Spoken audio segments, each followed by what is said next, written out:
Aujourd'hui, moi je suis comorienne. Et aux Comores, c'est le village qui éduque. Tu peux trouver une femme, et j'ai cette image en 2017 quand je suis partie aux Comores, il y a les jeunes garçons de la famille qui sortent pour la prière du Fajr, etc. Et ils sont en train de discuter et tout, et la voisine qui les regarde dit, les garçons, allez à la prière, allez à la mosquée. Ça veut dire qu'ils ne sont pas seulement éduqués par les femmes du foyer ou les hommes de la maison, ils sont éduqués par tout le monde. Tout le monde se préoccupe de l'enfant. Aujourd'hui, on nous donne la responsabilité de tout. Nos enfants, notre foyer, rentrer de l'argent, et ceci, etc. Ça devient très compliqué. Et du coup, les femmes portent beaucoup. D'accord ? Et du coup, il faut être dans la compréhension de, ok, là je porte. Ça déborde. Le vase est en train de déborder. Avant de s'éclater. Et si, justement, dans ce mois de Ramadan, parce qu'Allah, le Ramadan, c'est le temps, c'est cette opportunité de se dire, est-ce que tu ne te laisses pas embarquer dans ce bateau qui ne cesse de dire, tiens, porte. Non, redescends sur terre. C'est moi qui décide, c'est moi qui tiens les rênes.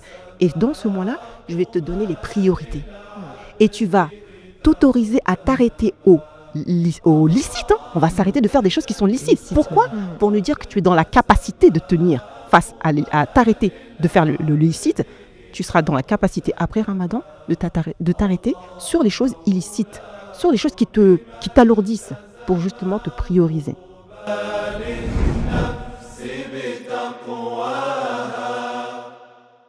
أعوذ بالله من الشيطان الرجيم بسم الله الرحمن الرحيم السلام عليكم ورحمة الله وبركاته. Bienvenue pour ce 3e épisode de notre série de Ramadan sur la réforme. Je voudrais d'abord commencer par remercier Allah subhanahu wa ta'ala. Je suis dans la gratitude de pouvoir partager ces moments avec vous, avec toujours de belles personnes qui sont, vous allez voir, autour de la table. Et je vais commencer cette fois-ci par remercier Allah et lui demander directement qu'il puisse illuminer nos cœurs par la lumière de ce mois de Ramadan, qu'il puisse faire revivre nos âmes par le Coran et réformer nos foyers par le rappel. Ramadan est un mois de retour à Allah, un mois où l'on cherche à se corriger, à s'alléger et à se rapprocher de lui. Mais cette réforme ne peut pas rester individuelle et isolée, elle commence et se vit dans notre foyer. Le foyer n'est pas seulement un lieu de passage, ni une simple organisation du quotidien. C'est le premier espace de transmission, le premier lieu où la foi se voit, se ressent et se vit. Il existe des foyers musulmans où Allah est nommé, mais où sa présence ne transforme plus les paroles, ni les comportements, ni les relations. Dans cet épisode, nous allons poser une question essentielle. Que signifie réellement mettre Allah au centre de nos foyers ? Nous allons interroger nos pratiques, nos automatismes et voir comment le Ramadan peut devenir une opportunité de réforme du foyer. Et pour ces interrogations, j'ai autour de la table Myriam. Salam alaikum. Alaikum salam wa rahmatullah. Bienvenue dans le studio de Darifton. Barakallahu fik, merci. C'est la première fois et j'espère pas la dernière fois.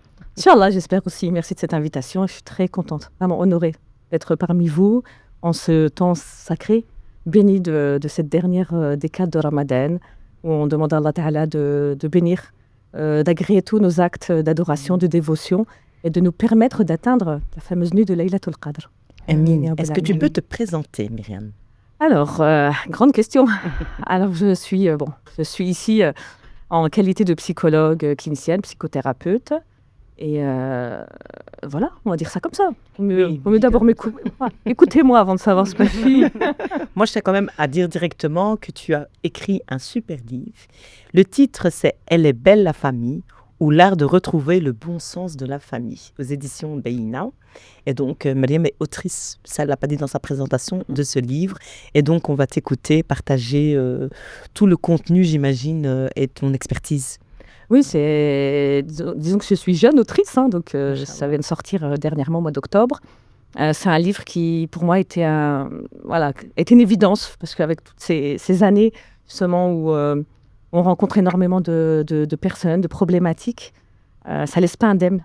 Ça laisse pas indemne d'avoir, après chaque séance, forcément, ça retourne, et ça permet je me pose toujours plein de questions pour comprendre comment on en est arrivé là, qu'est-ce qu'il a manqué, qu'est-ce qu'il aurait fallu, qu'est-ce que Dieu dit, que dit notre référentiel, que dit le Coran Karim, que dit la Sunna du Prophète sallam par rapport à ça, comment, etc., etc.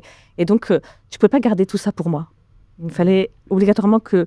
Le partager. En fait, voilà, je pense que quand on verra aussi avec mes chères sœurs qui sont autour de la table avec moi, quand on est dans cette relation d'aide et dans ce travail d'aider la personne à aller mieux, à dépasser ses problématiques, à un moment, on se fatigue de se dire, bon, on va pas toujours être le pompier qui vient comment dire, éteindre le feu.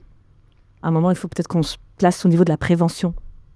Et de rencontrer des cas comme des jeunes de l'âge de mes enfants. Ça, c'est des choses qui m'ébranlent fortement. Je me dis, on est encore là, on a un travail à faire. Et donc voilà, m'inscrire dans cette démarche-là.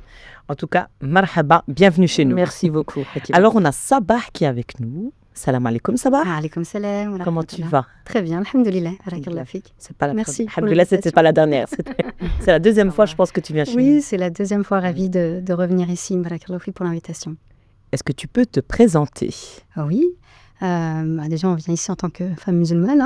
Et, alors moi, je suis thérapeute, hypnothérapeute. Donc, j'accompagne principalement les femmes et aussi dans le milieu associatif. Donc, j'accompagne les femmes victimes de violences qui vivent un deuil aussi dans leur vie. Et voilà, maman aussi, donc qui fonde 200 foyers et qui fait comme elle peut, comme chacun. Barakallahu fik. Hâte de vous écouter. Salam alaikum, Mariama. Wa alaikum salam wa rahmatullahi wa barakatuh. Bienvenue chez nous. C'est aussi une première pour toi. Effectivement, c'est Et une alors, première. comme j'arrête pas de dire, vraiment, on va m'appeler la recruteuse. Et pas la dernière. Inch'Allah. Machallah. Comment tu vas, Mariama? Alhamdulillah, alhamdulillah. Comme elle disait ma collègue, ça fait vraiment plaisir d'être là. Et c'est ce que j'expliquais au fondateur de Darifton. Ça a nourri mon foyer, les vidéos de Darifton. Et du coup, je suis vraiment, vraiment honorée d'être parmi là. On est honoré par ta présence. Est-ce que tu peux te présenter? Oui, bien sûr. Alors, Dis-nous. depuis 16 ans, j'agis pour mon combat. Je suis vraiment émue, à dire la vérité, parce que mon combat, c'est de faire en sorte que nos adolescentes ne se suicident pas. Et je mène ce combat à 3 niveaux.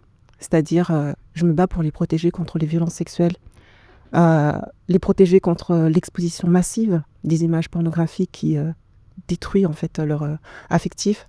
Et 3e point, vraiment, celui que je préfère le plus, c'est de les protéger, de sauver leur santé mentale et spirituelle, qui est gravement blessée, qui est gravement affectée ces dernières années. Et je suis la fondatrice d'Ansari School, qui est une école en ligne qui permet justement d'accompagner des adolescentes musulmanes et leurs mamans, parce que c'est un accompagnement qui accompagne les mamans et les jeunes filles. Et je suis également maman de 3 adolescentes, alhamdulillah. Et j'ai la chance d'être accompagnée par une équipe qui justement agit parce que c'est des femmes engagées, avec une psychologue clinicienne, avec des experts en parentalité, des experts en gestion émotionnelle. Et j'aimerais vraiment dire aux personnes qui nous regardent qu'après avoir accompagné plus de 500 adolescentes, une adolescente accompagnée, c'est une femme vivante demain. Inch'Allah. Inch'Allah, vaste programme. Là, déjà, oui. On a posé les choses. Mais on va accompagner plus que les jeunes adultes. Oui. On va accompagner les familles et c'est... Machallah, en tout cas, Alhamdulillah, rien que dans vos présentations, c'est déjà... Ouais, il agrée. Amine, on en reparlera à la fin pour vous donnerez vos pages, comme ça pour les personnes qui veulent vous suivre. Alors, on va commencer. Je vais vous poser une question. Mettre Allah, on dit, voilà, la théorie, c'est mettre Allah au centre du foyer. Quand vous entendez cette phrase, qu'est-ce que ça vous dit?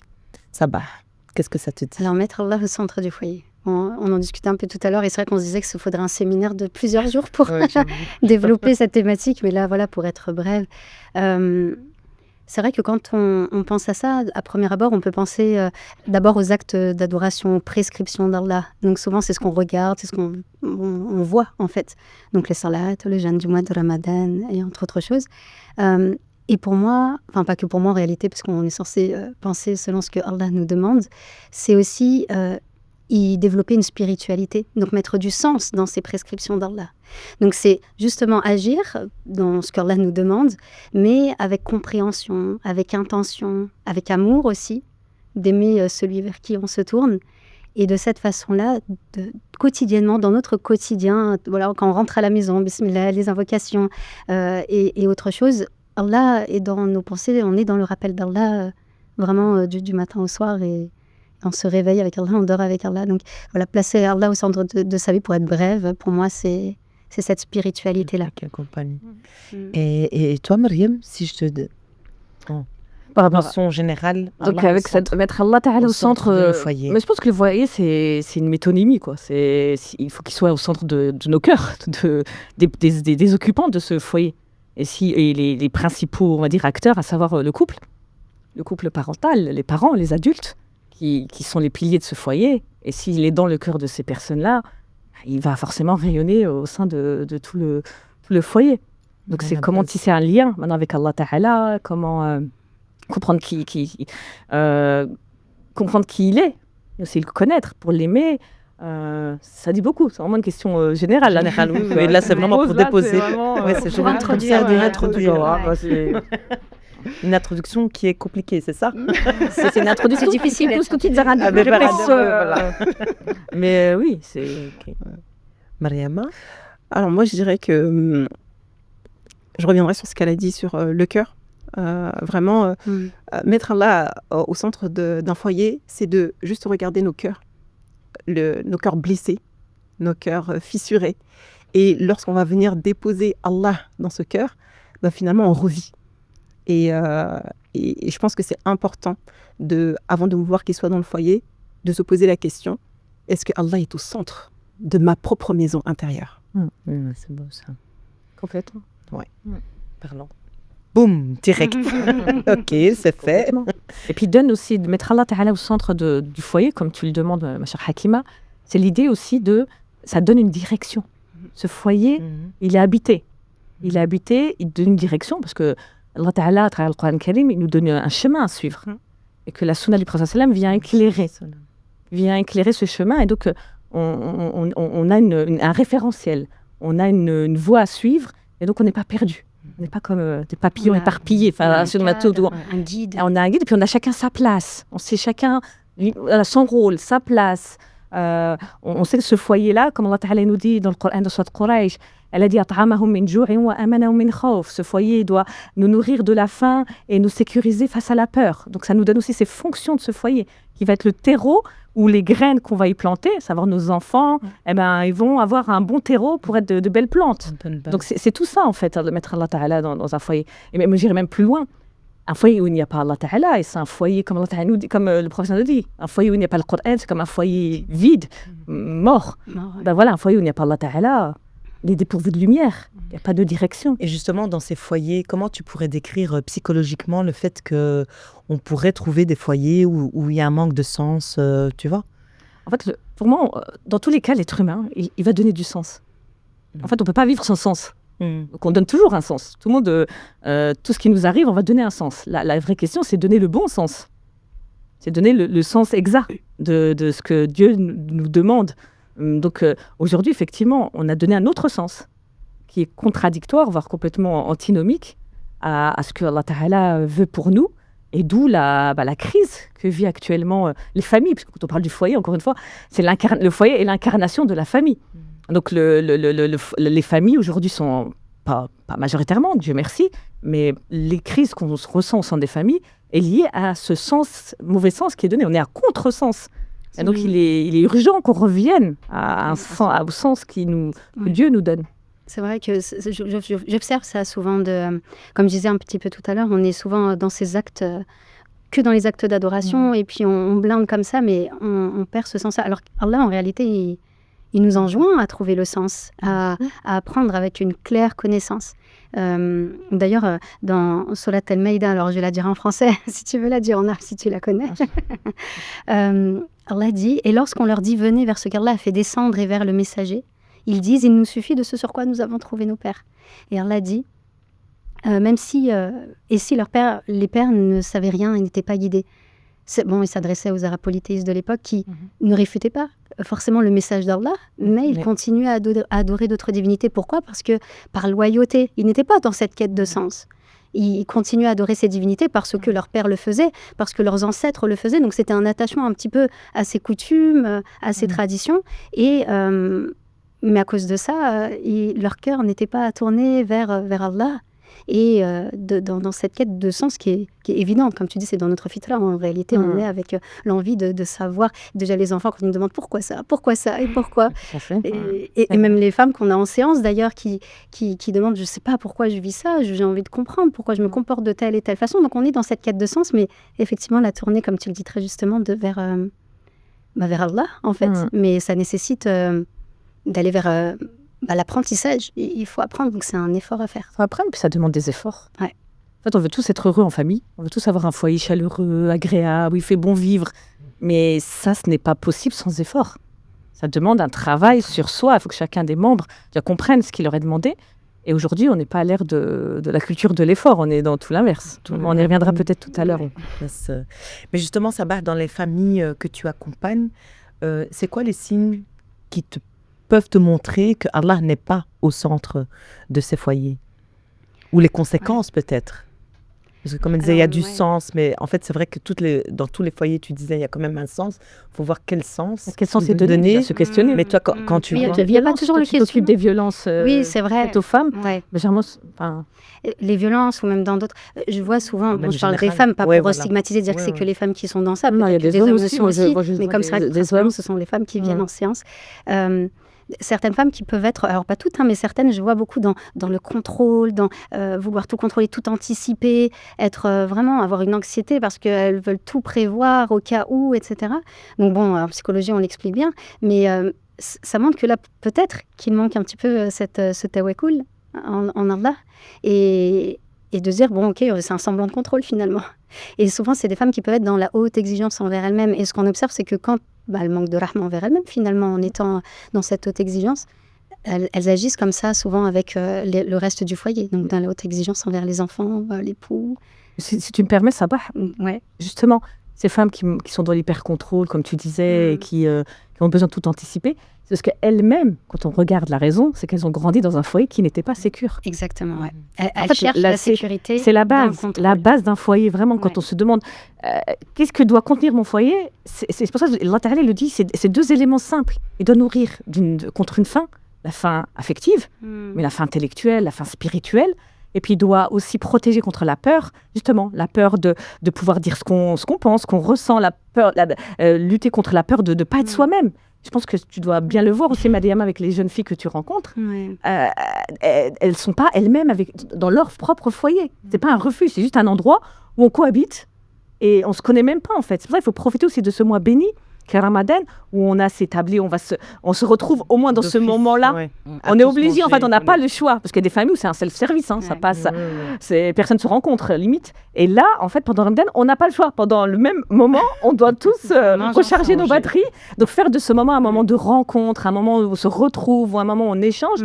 Et aussi, il faut permettre que chacun puisse être soi-même.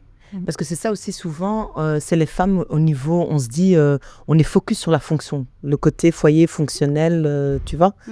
Et très souvent, très vide du sens général profond. Et tu reviens au tawakkul.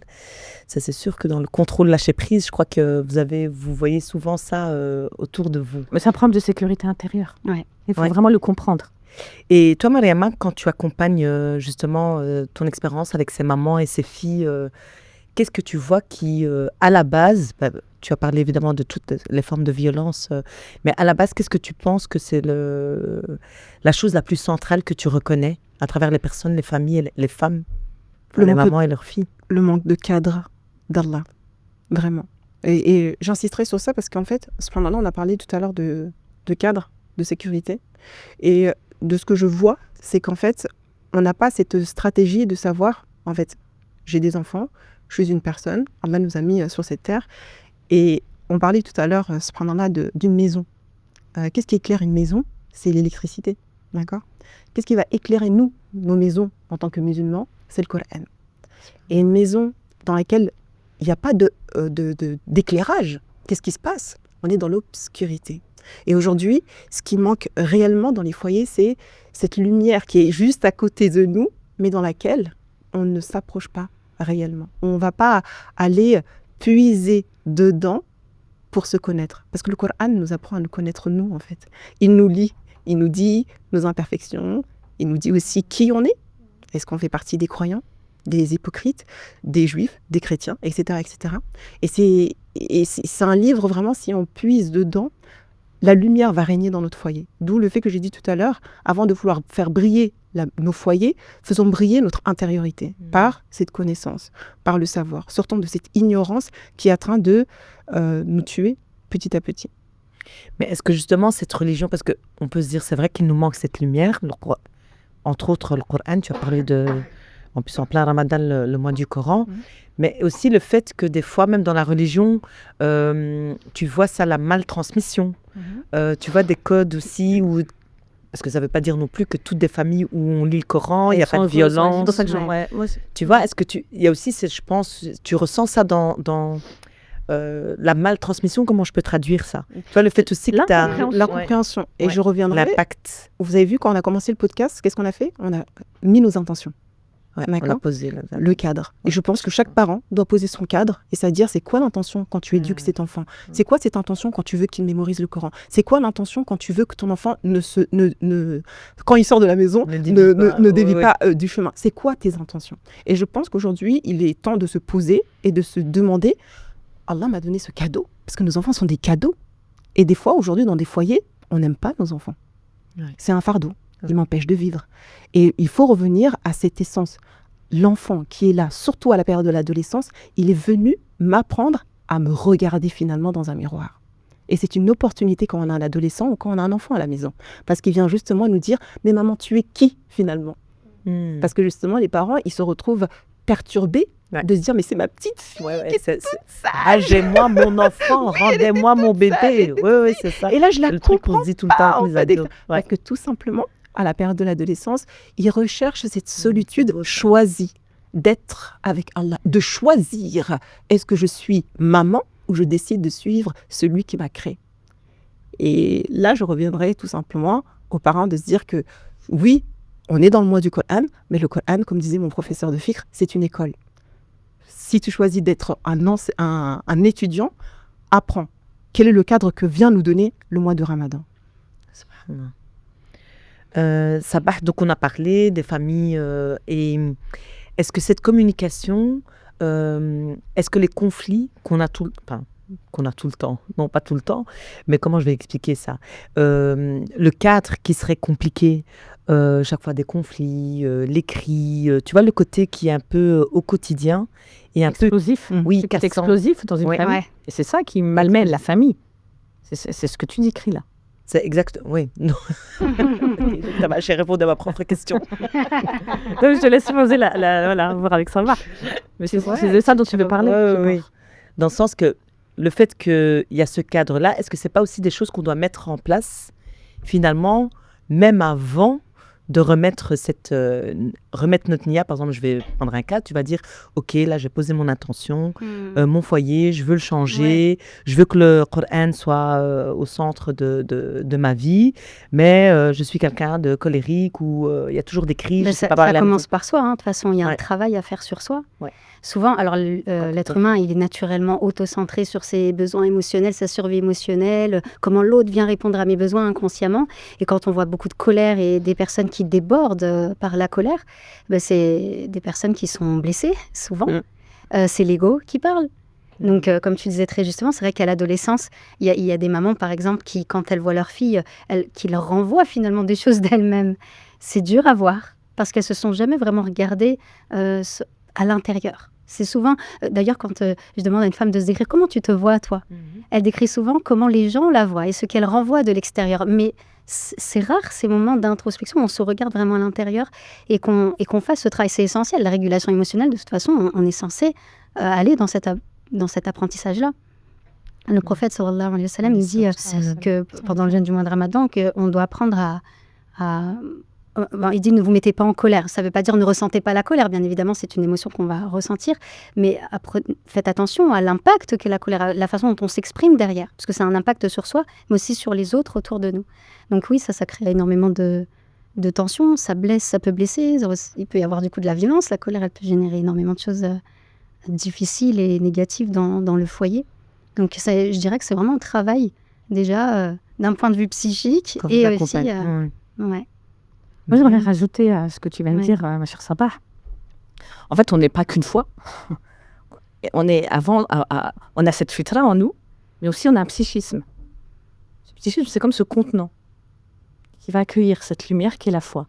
S'il est troué, s'il n'est pas solide, on a beau y mettre de cette lumière, lire le Coran, faire du dhikr, de la prière, des qiyam, mais ça tient pas en fait. C'est ça, parce que parfois c'est ça, on va dire t'es mal, va lire le Coran, oui, mais il fait pas tout le travail. Et encore une fois, Allah Ta'ala nous demande de faire un effort, de faire un travail sur nous-mêmes, de devoir, effort, l'étymologie, c'est pousser en avant, sortir de ce qui ne va pas chez soi, sortir de soi-même pour se regarder, voir ce qui ne va pas. Le mois de Ramadan, c'est une école. Allah Ta'ala aurait très bien pu nous laisser ça comme une nawafil, comme les prières nawafil surérogatoires. On a pu dire, ceux qui veulent. D'ailleurs, on a des jeûnes surérogatoires, des jours blancs, des jours particuliers dans l'histoire. L'histoire courante de l'année. Voilà, exactement. Mais par contre, non. Là, c'est comme si Allah Ta'ala, c'est une obligation. Donc, il nous pousse à nous arrêter et à nous dire, on va tout changer. On change le cadre. Toi qui parlais tout à l'heure, Mariama, du cadre, et c'est pour ça que je voulais aussi dire là-dessus par rapport au cadre, c'est que le cadre, il est amené à changer en fonction de l'évolution de nos enfants, de la famille, la constitution, etc. Mais il est toujours un cadre. Et donc, Allah Ta'ala, il nous donne un autre cadre. Et dans ce cadre-là, il est censé nous pousser dans nos retranchements. Parce au départ, le jeûne, c'est quoi ? Arrêter de manger, arrêter de boire, et puis pour un couple marié, arrêter d'avoir du désir conjugal du lever du soleil jusqu'au coucher. C'est ça le jeûne à la base. Après, effectivement, il y a toute une dimension qui fait que, ne serait-ce que ça, ce travail d'autodiscipline qu'on va s'imposer, et c'est ça qui est important, je trouve, par rapport à nos enfants. Vous allez me suivre. Ça qui est intéressant par rapport à nos enfants, c'est de leur dire, par exemple, leur faire prendre conscience, justement, tout à l'heure, tu dis comment mettre Allah Ta'ala au centre de nos foyers. Dire, tu sais, mon fils ou tu sais, ma fille, t'as pas mangé là. Admettons, quand on est dans cette tablée et on discute, t'as pas mangé. Toute la journée, t'as pas mangé. T'as pas mangé pourquoi ? Parce que Dieu est pour Dieu. C'est-à-dire là, ça y est. Dieu fait partie, tu conjugues avec Dieu. Dieu fait partie de tes paramètres. Il fait partie de toi. C'est ça, c'est ta croix. C'est d'avoir cette présence continuelle de la conscience d'Allah Ta'ala. Alors maintenant, quand on voit aussi dans nos foyers, parce qu'on parle de religion, lecture de Coran, de remettre Allah au centre de nos foyers, mais la religion aussi, ça peut être aussi une pression, un contrôle dans ce foyer, parce que là, on parle de la lumière, de cette lumière au sein de nos foyers, donc quand il y a un cadre bienveillant, qui a du sens, mais malheureusement aussi, la religion, la foi peut être utilisée comme un outil de pression. Et donc, je ne sais pas, Mariama, toi, par exemple, avec les femmes que tu accompagnes, donc toutes les formes de violence ou autres, est-ce que tu as des exemples ou expliquer pourquoi la religion fait partie, peut-être, malheureusement, je dirais avec une mauvaise, évidemment, traduction, fait partie de ces outils aussi de pression et indirectement qui peuvent lier à des violences. L'ignorance. Je suis obligée de le dire. L'ignorance. La religion, elle est tellement belle, notre religion, qu'aujourd'hui, si on sort du cadre de musulmans, qu'on regarde la société d'aujourd'hui, tout nous est amené à retirer Allah au centre de notre vie. On veut nous retirer nous-mêmes, femmes musulmanes, de l'espace public. Et je pense qu'il faut se poser la question de qui utilise la religion comme pression sur nos enfants, au-delà des parents. Et je reviens encore à l'intention et je reviens aussi à qui je suis. Si je sais qui je suis, je n'utilise jamais Allah pour intimider, pour humilier ou pour dominer mon enfant. Et je pense qu'il y en a beaucoup qui sont non musulmans et qui utilisent notre religion pour perturber notre esprit et utiliser ça dans nos foyers à se dire « mais Allah il est comme ça ». Non, non, non. Allah est miséricorde. Et pour moi, je dis... Ouais, tu veux rebondir sur... Tu me permets ? Ouais. Je pense qu'il y a effectivement à l'extérieur, il y a une menace qui nous empêche, qui peut en tout cas exercer une espèce de pression et une représentation de la religion comme étant un ensemble coercitif qui vient comme ça contraindre, et que c'est lourd, que la religion c'est très contraignant, mais aussi à l'intérieur. Et à l'intérieur, c'est souvent dû, pour moi, à des problèmes narcissiques, clairement. Quand je parlais de ce psychisme avec plein de trous, c'est ça, en fait, cette fragilité. C'est-à-dire qu'on va utiliser Dieu, la parole de Dieu, on va utiliser des choses contre la personne. Dans les familles, on va entendre, par exemple, ah bah c'est beau, la musulmane, là, avec ton foulard, ou c'est ça, être musulmane. Et t'as vu ce que tu fais dans les couples. Des fois, il y a ce genre de conflit qui peut arriver. Ah d'accord, tu pries 5 prières, ça se voit pas dans ton comportement. Hein. Et t'as vu ce que tu dis, etc. Et ça, ces choses-là montrent qu'on va utiliser, moi j'appelle ça de la violence foïque.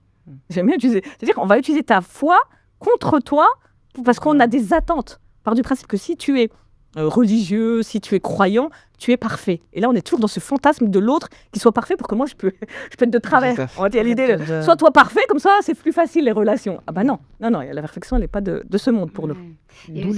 D'où le fait d'aller voir des psychologues. D'aller voir de ton équipe pluridisciplinaire et de soigner ça. Mais c'est ce que donc tu expliques quand même que tu vois quand même directement alors, le lien aussi indirectement, en fait, que ce soit extérieur ou interne. C'est extérieur. C'est extérieur et interne. Et aujourd'hui, on ne comprend pas bien notre religion. Toi. Il faut se poser la question, en fait, c'est qui nous enseigne la religion aujourd'hui. Et aujourd'hui, nos jeunes, ils l'apprennent où ? Par la télé. Ils ne savent même pas de... c'est qui, les réseaux sociaux. Ils savent pas la personne qui est en train d'enseigner, de quelle école il est. Parce que, tu vois, les écoles sont différentes. Ouais. La rahma, justement, dans les écoles, etc. Et aujourd'hui, on nous attaque.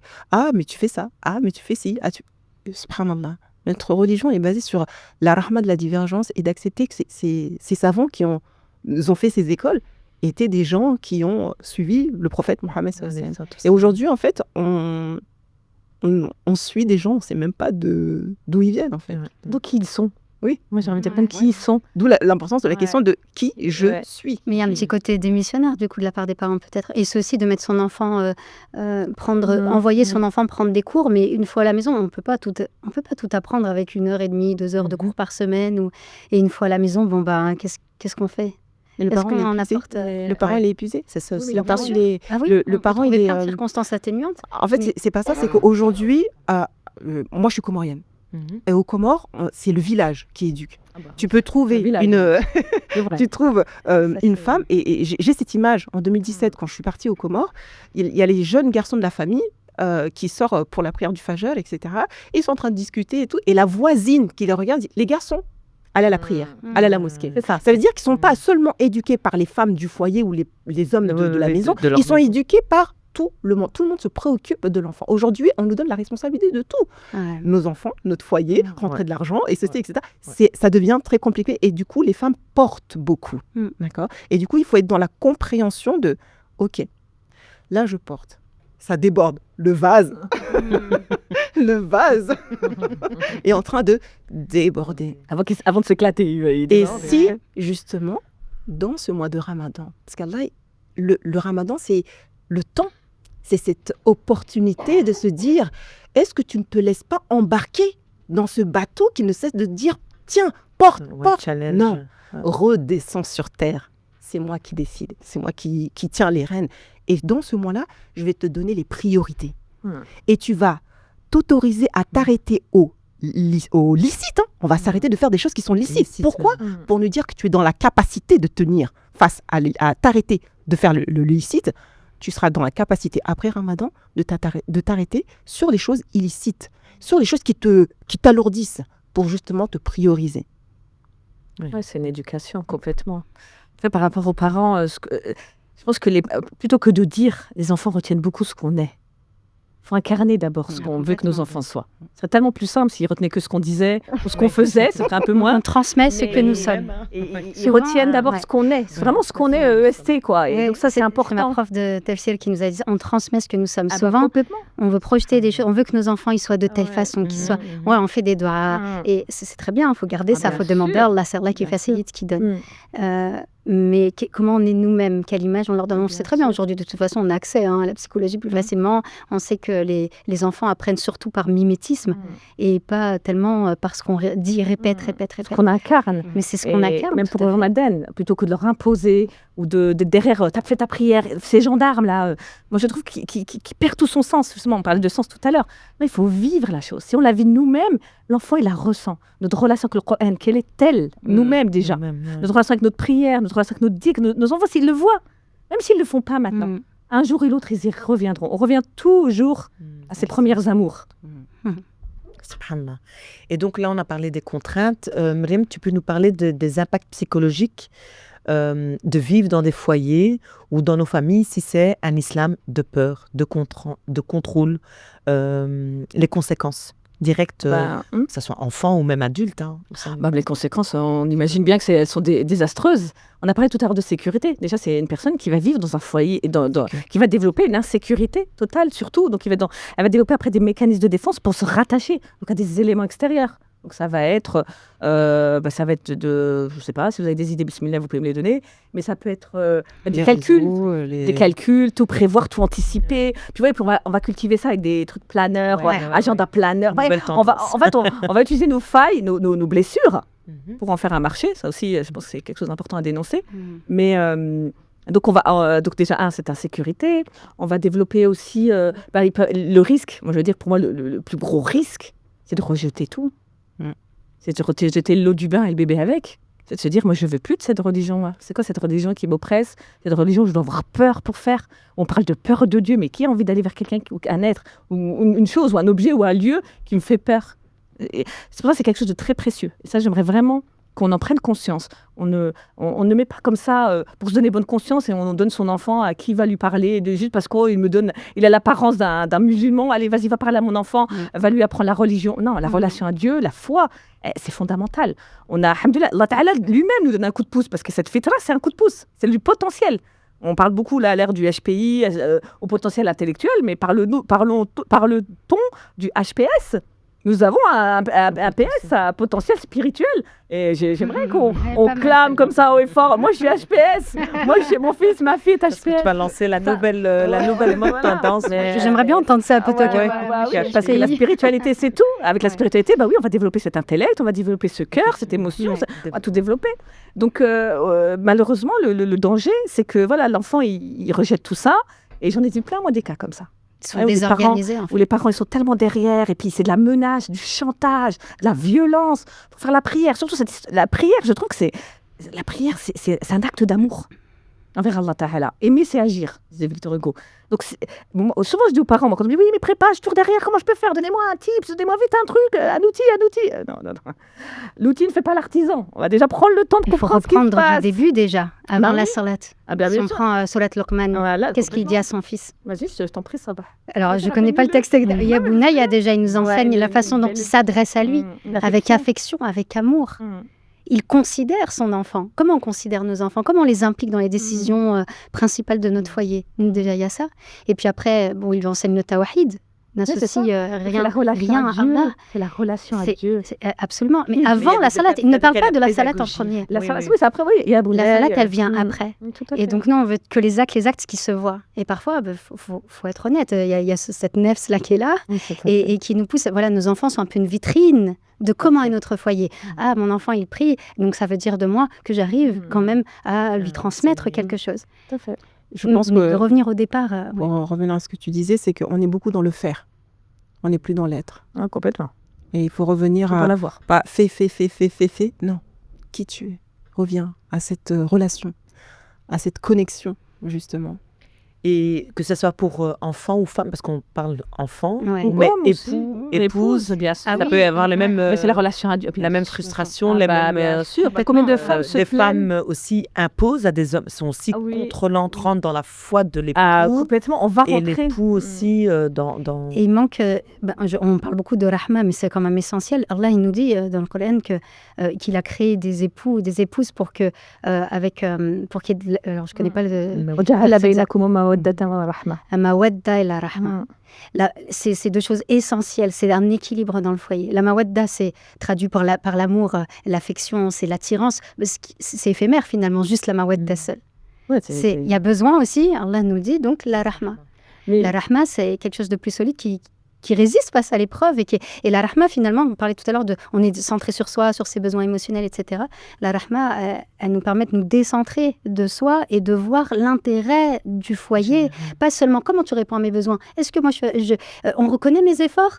Ah ouais, mais ils voient jamais que j'ai fait le ménage, que j'ai fait ça et tout. C'est vrai que c'est difficile, mais la rahma, c'est comment on passe de mawadda, comment tu fais pour répondre à mes besoins, à la rahma, comment on peut faire ensemble pour s'élever spirituellement, pour que ce soit fonctionnel, etc.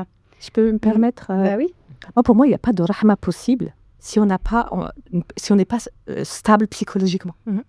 Parce que de la stabilité psychologique, c'est-à-dire d'être quelqu'un de ancré, de savoir ce qu'on vaut, nos qualités qui viennent d'Allah Ta'ala, ce qu'on appelle l'estime de soi, et nos défauts, c'est ce qu'on doit travailler, etc. Si on n'a pas un rapport à soi sain, on ne peut pas avoir un rapport à l'autre sain. Et le trait d'union, c'est cette empathie, mais la rahma, ça dépasse l'empathie. Ouais. C'est vraiment, comme tu disais, comprendre les tenants, les aboutissements des agissements de l'autre, les conditions dans lesquelles il a œuvré comme ça, etc. Mais si, à chaque fois, je projette sur l'autre mes problèmes à moi, j'ai pas de rahma, j'ai pas d'empathie. Non, c'est vrai. Et tout de suite, je vais dire, si t'as pas fait ça, c'est parce qu'encore une fois, t'attendais que je le fasse. Et c'est parti dans des calculs et dans du saut d'âne. Et ça, finalement, c'est des besoins qui ne sont pas comblés. Quand nos besoins ne sont pas comblés, un enfant, si ses besoins ne sont pas comblés, les besoins fondamentaux d'un enfant, c'est l'amour, la sécurité, grâce au cadre notamment qui sécurise. S'ils ne sont pas comblés, ce qu'on voit souvent, c'est plus tard, ces carences-là qu'on a. On développe des stratégies pour obtenir coûte que coûte cet amour, cette reconnaissance, ou cette sécurité par le contrôle peut-être. Et jusqu'à l'âge adulte, on a ces stratégies-là. Donc, tant qu'on n'a pas fait effectivement ce travail sur soi, de pouvoir prendre conscience et incarner le fait que nous sommes adultes et qu'on n'est plus les enfants qui dépendent uniquement des adultes autour de lui, qui doivent répondre à ses propres besoins. Mais non, nous sommes adultes. Alors, ça ne veut pas dire qu'on peut tout faire soi-même. Je suis loin du truc, il faut s'aimer pleinement soi avant de... Non, on est des êtres sociaux, on a aussi besoin des autres et des liens sociaux pour s'épanouir. Mais déjà, de faire ce travail, c'est essentiel. Et qu'est-ce que tu pourrais proposer pour avoir justement au sein de nos foyers une autorité saine, qui est bienveillante et qui, des outils en tout cas qui pourraient... on est encore dans les outils. Ouais, moi c'est les outils. Vite, l'outil ne fait pas l'artisan. Action, réaction. Donnez-moi une personne, je fais un carnage sur ce studio. Des outils, des tips, je reformule comme vous voulez. On comprenne ces termes-là qui ne sont pas de nous, ça. Excusez-moi. Les outils, oui, c'est ce qu'on nous demande. Les femmes, elles viennent, moi, c'est je veux des outils. Tu as des astuces, toi? Ah, tiens, t'es thérapeute. Ou alors, en dehors du champ pro. Ah, t'es thérapeute, demande à Sabah, je galère avec ma fille, je disais ça tout à l'heure avec ma fille qui a 15 ans. Mais bienvenue au club. Mais qu'est-ce que tu pourrais proposer qu'est-ce que tu proposes quand tu as tes patients? Je saurais, honnêtement, je saurais pas dire il faut faire ça. En fait, c'est un peu tout ce qu'on a dit déjà. Des pistes de solutions, j'espère. Non, on ne donne pas des solutions en tant que thérapeute, mais oui, déjà, de commencer par soi, vraiment. Parfois, même des parents disent « Ah, tu peux voir ma fille, vous pouvez voir ma fille qui a 5 ans. » Ok, et toi, est-ce que tu as déjà été consulter quelqu'un? Est-ce que tu as déjà fait ce travail? Ça part des parents. Ok, ouais. Ok, très bien. Et c'est de partir sur le travail sur soi déjà, parce que vraiment, le parent, il est le couple ou le parent même, il y a beaucoup de familles monoparentales aujourd'hui, ça reste un pilier. Au moins un parent qui est stable, fiable, cohérent dans ce qu'il dit et dans son comportement, déjà, c'est énorme pour un enfant. De voir la cohérence de son parent, ça me fait penser à un hadith...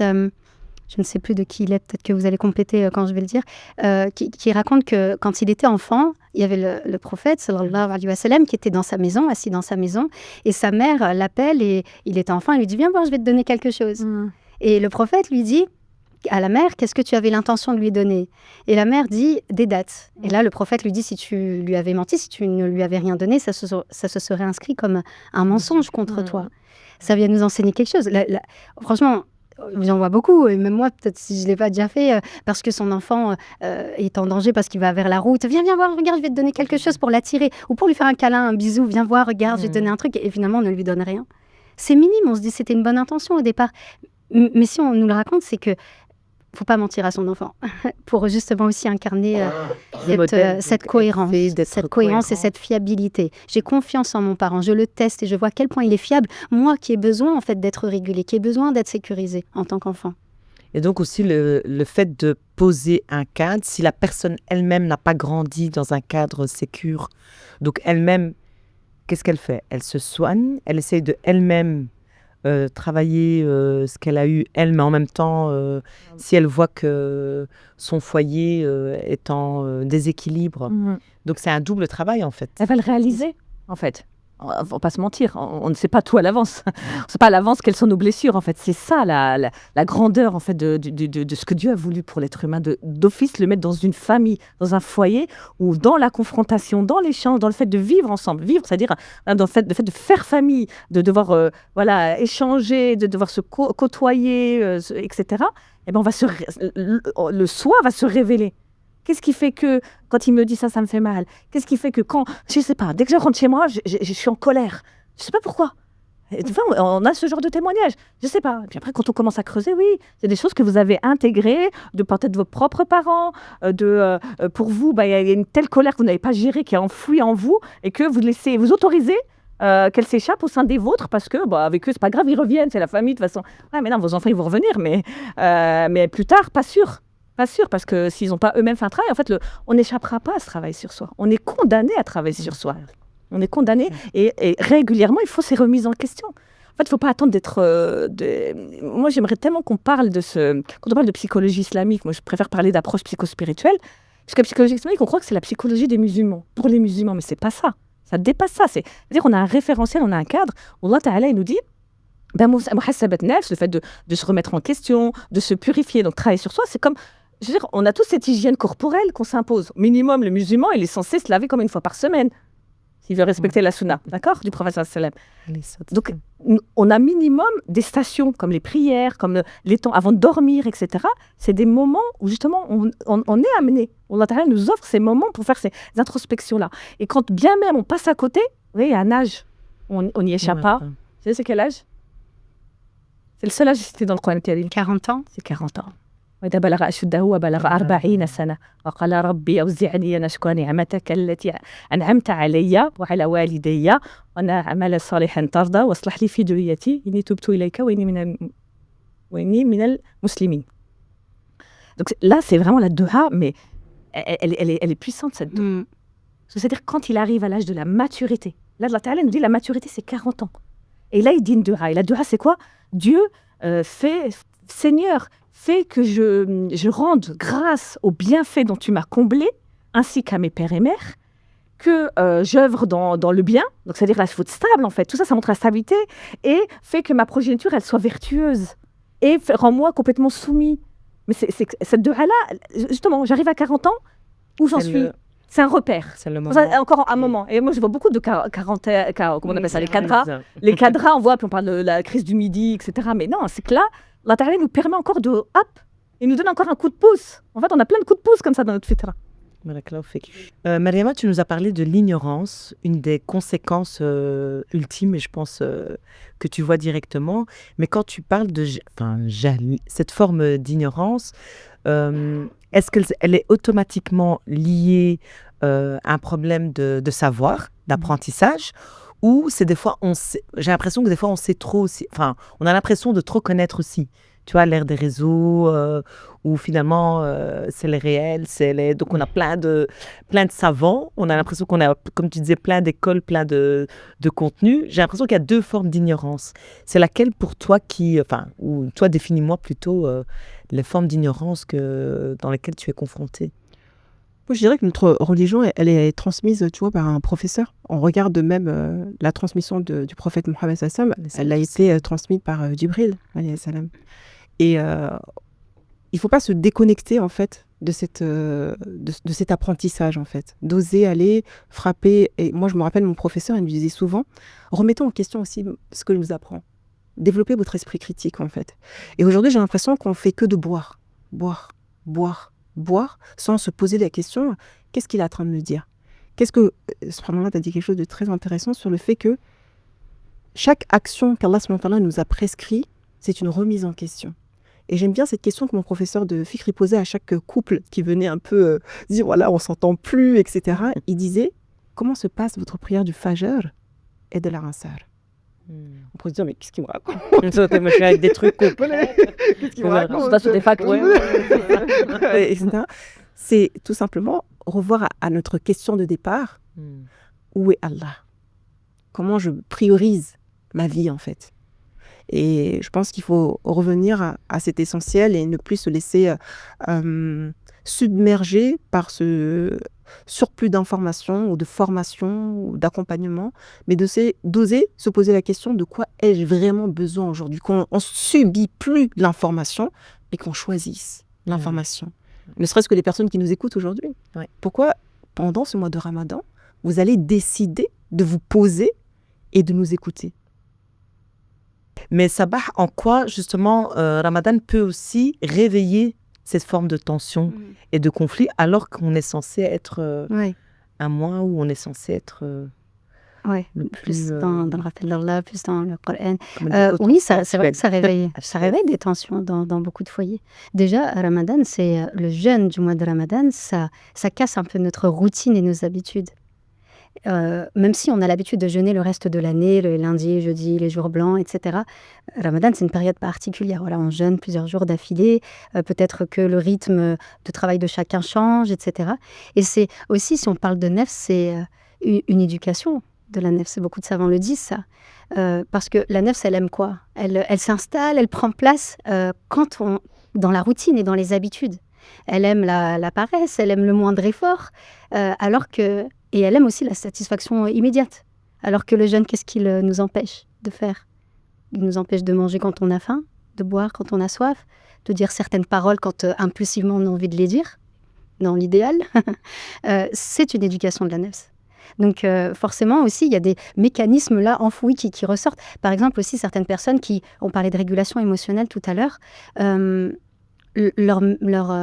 beaucoup de personnes sont dans l'évitement pour éviter de ressentir justement c'est pas confortable de ressentir des émotions désagréables telles que la peur, la tristesse, etc. Et parfois on peut aller sans s'en rendre compte de façon très inconsciente dans des évitements. Par exemple l'alimentation. Il y a des personnes qui vont se réfugier dans, je sais pas, le sucre, les gâteaux, etc. Il y a d'autres personnes qui peut-être vont partir vers des distractions, s'occuper, travailler plus, faire plus de sport, etc. Et le jeûne du mois de Ramadan, il lève tous ces évitements-là. Et donc là, on est confronté à nous-mêmes. Et donc oui, ça peut réveiller pas mal de choses et des conflits. Et ça éclate souvent.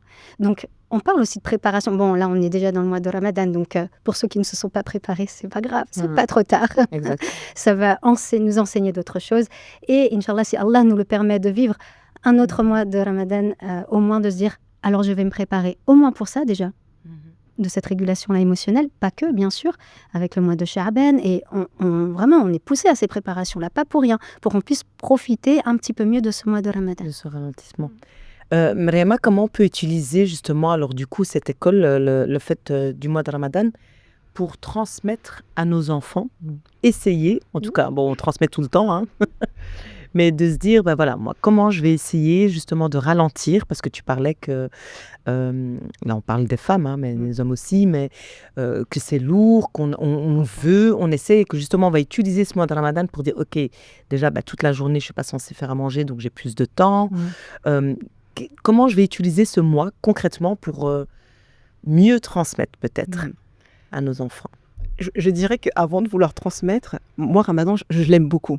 Parce que Ramadan, c'est un moment où on va justement faire le bilan avec notre année et notre relation avec Allah subhanahu wa ta'ala. On nous invite justement à avoir cette conscience de Dieu. Ce que j'aime bien dire aux jeunes filles, par exemple, c'est pourquoi tu ne vas pas ouvrir le frigo et manger, finalement? Pourquoi? Mais je ne peux pas. Allah, il me voit. Allah, il te voit. Alhamdulillah. Et du coup, en fait, quand on voit ces tempêtes émotionnelles, etc., c'est Allah me donne une opportunité durant ce mois de Ramadan de vraiment voir l'essentiel et de me déconnecter de ce qui m'éloigne d'Allah subhanahu wa ta'ala. Et la transmission, ça doit être de la joie. Ça doit se vivre. On va rentrer dans le mois de Ramadan. On est dans les 10 derniers jours. On va demander à Allah de nous pardonner. Allah, il va accepter notre pardon. C'est incroyable. Et je pense que Ramadan, c'est le moment de faire vivre l'invisible dans nos foyers. Ah, c'est beau ça. Les anges qui descendent. C'est le mois où le Coran est descendu, où on nous a donné ce guide. La chance qu'on a, nous, d'être musulmans, c'est qu'on est éclairés par ce Coran. Et pendant ce mois, il vient nous donner l'essentiel. Et je pense qu'il faut revenir justement à cette joie et plus à cette dureté, à cette « ah mais c'est dur ». Non, On va lâcher prise et on va lâcher nos défauts. On va analyser, on va observer, on va essayer des choses et on va réajuster. Parce qu'Allah, il est miséricordieux. On ne fait pas faux. On n'a pas fauté le fait de ne pas se préparer. On n'a pas fauté le fait de ne pas lu le Coran. Non. Ce n'est pas une course. Ce n'est pas une course à la performance. C'est une course au lien, à la présence d'Allah subhanahu wa ta'ala. Machallah. Tu veux rajouter quelque chose? Moi, J'aime beaucoup, moi aussi. j'aime beaucoup l'idée de Barakallahu joie, fik Mariama, de la joie. Et c'est vrai, ça me rappelle le hadith Rossam qui dit le jeûneur, il a deux joies. Farhatan, c'est vraiment le terme employé par le prophète Farhatan au moment de la rupture et quand il rencontre son Seigneur. La joie, je trouve que vraiment Barakallahu fik, parce que c'est ça, on doit être en joie. On doit être heureux et honoré de pouvoir vivre ce mois. On ne sait pas s'il va nous retrouver l'année prochaine. On doit vraiment être dans cet état-là et favoriser, vraiment essayer de faire de ce mois un mois extraordinaire. C'est un mois extraordinaire qui sort de l'ordinaire au sens propre du terme. Et donc mettre en place, on va décorer la maison, il faut être en joie. On la prépare particulièrement. Et quand on regarde même la fin de Ramadan, là, on devrait être en état de renaissance. Et donc, on fête l'Eid.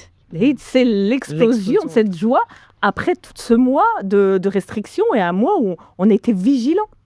Et l'autre idée que j'aime beaucoup que développe Mariama, c'est l'invisible. Oui. L'invisible. Le monde de l'invisible, le Laylatul Qadr qui nous attend et on demande à Allah Ta'ala de pouvoir la vivre pleinement, où le meilleur des anges, l'ange Jibril alayhi salam, descend. Donc c'est quelque chose d'extraordinaire. Et les enfants, ça leur parle, ce monde des invisibles. Et ce qu'ils aiment bien aussi, ce hadith où le prophète sallallahu alayhi wa sallam dit que les foyers où on lit le Coran pour les anges, c'est comme des étoiles qu'on voit nous dans le ciel. Je ne sais plus le texte exact, mais c'est beau. Parce que mes enfants, quand je leur avais dit pour la première fois, ah ouais, les anges, ils voient comme nous quand on regarde les étoiles. Tu vois, ça, c'est des chouettes petits gestes là, des petits gestes simples, mais ça peut donner beaucoup d'idées, comme tu as dit, en fait, à nos mamans, d'expliquer ça avec les étoiles. Tu parles, du monde invisible, mais je ne sais même pas d'où, moi, adulte, vous m'avez fait... Moi, je suis scotchée, je suis tu vois, de la joie.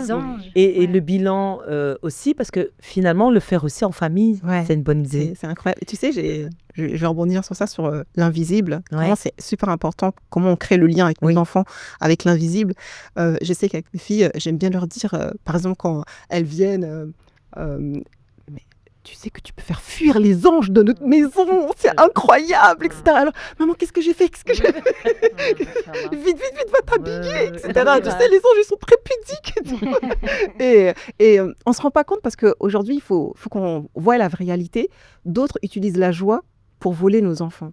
Et si on rentre dans un foyer où c'est dur, subhanallah, tu l'as dit tout à l'heure, Myriam, si on rentre avec et le prophète, Allah subhanahu wa ta'ala, il dit, si je t'avais fait au cœur dur, les gens ne t'auraient pas suivi. Il faut qu'on revienne avec cette douceur. Et je pense que, et moi, c'est une chose que j'avais fait, j'avais écrit mes valeurs. Tout à l'heure, tu parlais de l'arbre, etc. J'avais écrit mes valeurs et je les faisais lire à mes enfants. Et quand ils faisaient une bêtise, et je dis, est-ce que tu penses que là, tu respectes une de nos valeurs, qui est la responsabilité de notre foyer? Et là, tu vois, ils se remettent tout de suite en réflexion sur, ah oui, c'est vrai, Allah, il me regarde. Et finalement, est-ce que la valeur de la responsabilité qui fait partie du foyer, je la maintiens. Et c'est comme ça qu'on éduque, justement, par... de ne pas éduquer des enfants, mais on éduque les adultes de demain. Oui, tu les fais participer, c'est ce que tu disais aussi directement au cadre, à la bonne ambiance spirituelle. Parce que finalement, c'est vrai, partir de mes valeurs, mais là, ce que tu fais, c'est pas parce que il ne faut pas le faire ou parce que... C'est parce qu'en fait, à la base... Ouais, parce que... Pardon, vas-y. Non, je t'en prie. Parce que c'est vrai qu'on a tendance, c'est beau ce que tu dis, de présenter la joie, la rahma, l'amour, et de parler des anges aussi qui sont là, qui aiment, qui rapportent à Allah, qui est en train de parler de moi, quel serviteur me demande que je l'exauce. Et parce qu'on peut avoir tendance à présenter ça par le punitif. Attention, Allah, il n'aime pas, il va te punir. Et il y a je ressens beaucoup de femmes aujourd'hui qui ont une vision d'Allah uniquement dans le... Oui, Allah est dur en châtiment, mais pas que, et vraiment pas que. Et qui ont cette vision d'Allah qui... Des femmes, je l'avais déjà abordé la dernière fois, qui ne se sentent même pas légitimes, en fait, de lui demander de s'adresser à lui, de lui parler. Et donc, c'est difficile de transmettre ça à ses enfants quand nous-mêmes, c'est compliqué pour nous. Parce qu'elles ont cette vision plutôt punitive d'Allah et qu'elles pensent que quand elles vivent quelque chose de difficile, c'est parce qu'elles sont punies ou que c'est transformer cette vision-là auprès des enfants et leur présenter au contraire à quel moment Allah est satisfait de nous, à quel moment Allah nous aime encore plus et qu'on peut revenir à lui en tout temps et qu'il nous aime plus que... Il y a, je ne sais plus si c'est une ayah ou un hadith, où Allah nous aime plus qu'une mère aime son enfant. Oui, c'est un hadith. C'est le prophète. Miséricordieux à nous encore plus que ne l'est la mère. La mère, ouais. Donc c'est dire. Ouais. On aime tous nos enfants. Ouais, donc c'est dire qu'Allah, c'est bien plus que et ça. puis il a juste mis 1% de sa miséricorde sur terre. C'est juste un tout pense au Subhanallah. Puis cette histoire de joie, j'aimerais bien insister là-dessus parce que quand on est jeune, et la frustration du fait justement de pas manger, pas boire, pas avoir bu sa tasse de café le matin, pour ceux qui malheureusement fument, de ne pas avoir tout ça. Donc le fait de vraiment s'imposer, c'est-à-dire se mettre en joie, de pouvoir vivre ce Ramadan, pouvoir honorer ce commandement divin, de sentir vraiment honoré de ça. Ouais, c'est important que nos enfants le ressentent. Il faut que la maison, en fait, c'est pour ça. La maison, ce foyer, ça se dégage en fait. Et donc inviter aussi. Je pense qu'il faut pas perd ça. L'individualisme fait qu'on est déjà. Si on arrive déjà à être qu'entre nous, papa, maman, les enfants, inviter peut-être les grands-parents ou les oncles, les tantes, mais inviter aussi les gens. Nos enfants, regardez dans leur fitra. Et d'expliquer pourquoi. Qu'est-ce que ça fait d'inviter des jeûneurs à la maison? Et même dans leur fitra, les enfants sont très heureux quand ils ont du monde à la maison. Ouais, c'est vrai. Subhanallah, c'est vraiment dans leur fitra. Ils sont heureux quand est-ce qu'il vient, etc., etc. Donc, je pense qu'il faut aussi s'imposer ça. Au moins une fois dans le mois de Ramadan, inviter. Et peut-être sortir aussi que tout soit parfait. On ne va pas faire un dîner presque parfait. Ce genre d'émission, elle nous a causé beaucoup de tort. Parce que tu peux aussi. En joie. Oui, mais parce que des fois, des personnes qui sont dans cette haute exigence envers elles-mêmes et dans la perfection, du coup, elles ne vont pas inviter parce qu'elles ont une pression énorme. Mais c'est juste j'ai compris que tu rigolais. Mais oui, bien sûr. Mais voilà, on a fait. Mais tu peux quand même aussi. Petits plats dans les grands.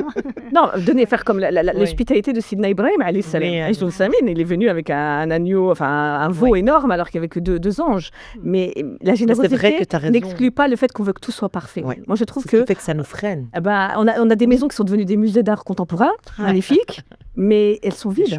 Elles sont vides. Parce qu'on veut que tout soit parfait, l'ambiance, il faut qu'elle soit parfaite, le repas, il soit excellent, il faut que la maison, il faut qu'elle brille de mille feux. C'était pas ce que faisaient les anciens. L'essentiel, c'est quoi? C'est de présenter un plat avec le sourire, peu importe. Il n'y a pas besoin de perfection pour être dans la réforme, finalement, c'est avec la sincérité. Et quand on est dans cette sincérité, Allah, il met une baraka, que ce soit dans le temps, que ce soit dans la cuisine. On fait un peu, si on n'a pas les moyens, par exemple, et on invite et tout le monde est rassasié. Allah, quand il met la baraka dans ce qu'on fait, tout le monde est satisfait et c'est bien. C'est au-delà de nos espérances et de ce qu'on avait imaginé. Exactement. Myriam, comment on peut utiliser le mois de Ramadan, cette école, on veut réformer nos foyers, mais pour profiter, pour réparer, si déjà on est conscient avant le mois de Ramadan, et de se dire, tiens, justement, moi j'ai ce mois-ci, et j'ai vu qu'au sein de mon foyer, j'analyse avant, je me dis, il y a ça à régler. Comment comment je peux utiliser ce mois de Ramadan On le sait au fond de soi quand ça ne va pas dans sa famille. On se raconte des histoires. On aimerait bien croire que on va attribuer ce qui ne va pas à un tel, à l'autre, mais jamais à soi. Et Allah Ta'ala nous dit bien dans Surat Qiyamah, où il nous dit... donc le nefs, elle se regarde, elle sait. Mais il va trouver des excuses, des prétextes, pour expliquer ce qui se passe, l'externalité, ce qu'on appelle en psychologie. Ça veut dire qu'on va attribuer ce qui nous arrive à des éléments extérieurs à soi. Alors que le croyant, il est censé être interne, c'est-à-dire internaalité. Il attribue ce qui lui arrive par rapport à lui déjà. Et donc, dans la famille, quand ça ne va pas, donc déjà quand on le sait, donc là, se poser, parler avec son conjoint. Qu'est-ce qui se passe? Pourquoi on n'arrive pas à s'entendre? Mettre en place, moi des fois j'ai des parents clairement qui disent des hommes, parce qu'on dit tout le temps, on a l'impression qu'avec les femmes qui travaillent sur elles-mêmes, qui se remettent en question. Non, moi, en ce moment, je vois même une autre tendance où je vois des hommes clairement qui viennent me voir et qui me disent, moi j'aimerais qu'on fasse une thérapie familiale puisque j'aimerais retrouver l'harmonie familiale. J'aimerais retrouver... Et voilà, je sens que mon foyer, ça va pas. Mais machallah. Donc on se retrouve, etc. Des fois, c'est des femmes qui ne veulent pas venir en cabinet. C'est des femmes qui ne veulent pas reconnaître qu'il y a quelque chose qui ne va pas. Où les hommes vont se plaindre, toujours sur ton téléphone, etc. Il faut comprendre aussi. Et donc, quand un des deux, comme tu disais tout à l'heure, Sabah, il suffit qu'il y en ait un déjà qui soit cohérent, qui soit clair, qui ait cette clairvoyance, ça aide. Vous voyez, l'idéal, bien sûr, c'est que les deux piliers soient solides, ancrés et stables, mais c'est déjà un, alhamdoulilah. Et donc, mettre en place des choses. Là, on va prendre le temps pour lire le Coran ensemble. Moi, je trouve que c'est ça, pendant le Ramadan, on lit le Hisb du Sabih, tous ensemble, à tue-tête. Et là, ça crée une synergie, ça crée une unité. On prie ensemble. Il faut prier. Tarawih, oui, Salat al-Isha, obligatoire pour les hommes à la mosquée. Mais après, garder Tarawih en famille, tous ensemble, chacun à sa place. Vivre ça en communion, c'est magnifique. C'est des moments que vos enfants, de moments, ils en parleront. Ça va créer des souvenirs chez eux. Et le professeur sallam lui-même, pour Laylatul Qadr, il réveillait les siens. Il les réveillait. Donc là, on se dit, allez, on fait quoi? On se réveille les 5, l'idéal 2 heures, 1 heure avant le suhoor, et puis on va prier ensemble. Et puis féliciter. Vraiment, il faut mettre en place des choses qui ramènent... et puis, des fois, le reconnaître. Excusez-moi. Excusez-moi. Voilà. Ouais. On fait mal. Ça va pas chez nous. C'est pas facile, hein. Ça demande l'humilité, la remise en question. Ouais, c'est l'humilité, la remise en question. Donc c'est descendre de sa tour d'ivoire en tant que parent, enlever son masque là de je suis parfait, moi j'ai pas d'erreur tout sur les autres, et de dire excusez-moi. Donc j'étais à côté de la place. Justement, j'étais à contresens du sens donné dans le Coran Karim. Je réalise. Et je voulais rebondir sur ce que tu disais, Mariam. C'est vrai que j'avais cette discussion avec une maman qui élève seule ses enfants, et qui me disait, mais moi je peux pas, en fait, je suis toute seule. Comment je fais pour mettre Allah au centre de mon foyer? Comment je fais dans l'apprentissage du Coran? C'est vrai que c'est difficile pour les mamans, tout comme les papas, qui sont seuls avec leurs enfants. Et j'ai appris il y a peu, subhanallah, peut-être que vous le saviez vous déjà, que les 3 imams des 3 grandes doctrines, Imam Shafi'i et Malik, Ahmed... Hanbalit. Abu Hanifa, il y a Shafi'i, Malik et Imam Ahmed, c'est ça, ont été élevés par des mamans seules. Oui, je mets juste l'info là, c'est pas pour se mettre une pression et se dire oui, mais peut-être que. Mais c'est pour dire que c'est possible. Et encore une fois, quand Allah il peut faciliter.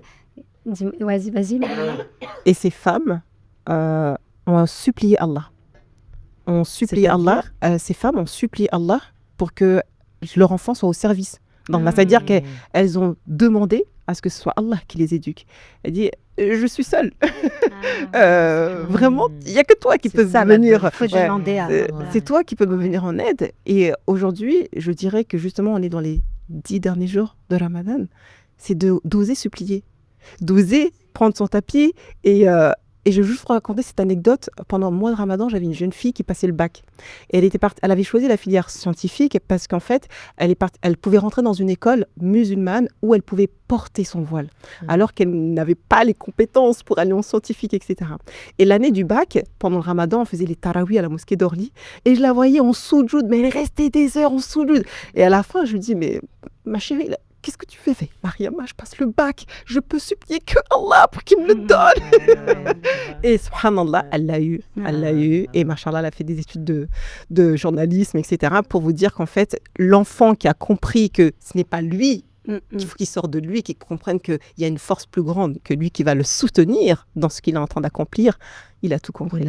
Et ça dès la petite enfance, c'est vrai, par des petites choses subtiles. Quand les enfants, ils ont peur, ils viennent dans la nuit, ils nous rejoignent dans le lit. On peut avoir tendance à dire, t'inquiète pas, je suis là. Non, Allah, il est là, il nous protège. Et ça passe vraiment par des petites choses banales du quotidien. Tout à fait.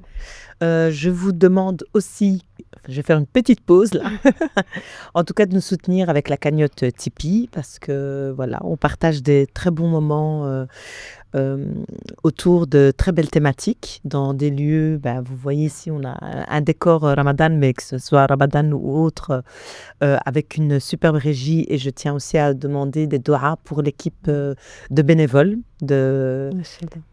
qui sont derrière les caméras, parce qu'il y a nous, mais il y a toutes des personnes, toute une équipe, masha'Allah, qui font un travail extraordinaire. Et en même temps, voilà, toujours les doigts. Je vous demande vraiment des doigts, que ce soit pour nous, nos intervenantes, leurs familles, l'équipe bénévole, et pour nous tous, en fait, pour tous les musulmans, et de nous soutenir aussi financièrement. c'est une belle action aussi en ce mois sacré. Je dis toujours un ordre permanent ou 10 cents, 5 cents, 50 cents, la valeur, voilà, symboliquement, c'est peut-être une valeur, mais qui a une grande... Et surtout en ces 10 dernières ces nuits, derniers jours on va dire, multipliés, ouais. de nous soutenir pour qu'on puisse encore partager ce genre d'épisodes et encore d'autres séries, Inch'Allah, avec vous. Je reviens après ce petit interlude. Une fois qu'on a mis Allah au centre, qu'on essaye, même si c'est évidemment le travail d'une vie, une fois qu'on a essayé à notre petite manière de recentrer, on croit que effectivement de mettre... prétendre le faire, ouais. Exact. Et alors je reviens, je parlais justement de spiritualité. Là tout à l'heure tu as développé la nouvelle tendance et tout, au lieu de HIP. Ah. Qu'est-ce qui fait que la spiritualité est un facteur sécurisant et émotionnel qui est important au sein de nos foyers? La spiritualité, en fait, c'est ce qui donne du sens. Donc, c'est-à-dire quand il m'arrive quelque chose, même quand c'est quelque chose que je ne veux pas, en fait, là, je dois me poser la question, en fait. Dans ma relation à Dieu, c'est Dieu, tu as voulu. Moi, j'ai tout fait pour reprendre l'exemple de tout à l'heure de Mariama avec la jeune fille dont tu parlais, Mariama. J'ai tout fait pour avoir mon bac, j'ai fait sabeb, j'ai imploré, j'ai demandé, mais j'ai pas eu. Est-ce que quoi, la faute, à qui revient-elle? Il n'y a pas de faute, c'est que Dieu a estimé que c'est pas le moment. Ton rêve, il est ailleurs. C'est ça la confiance aussi pleinement entière en Dieu. C'est-à-dire que ce qui m'arrivera, il nous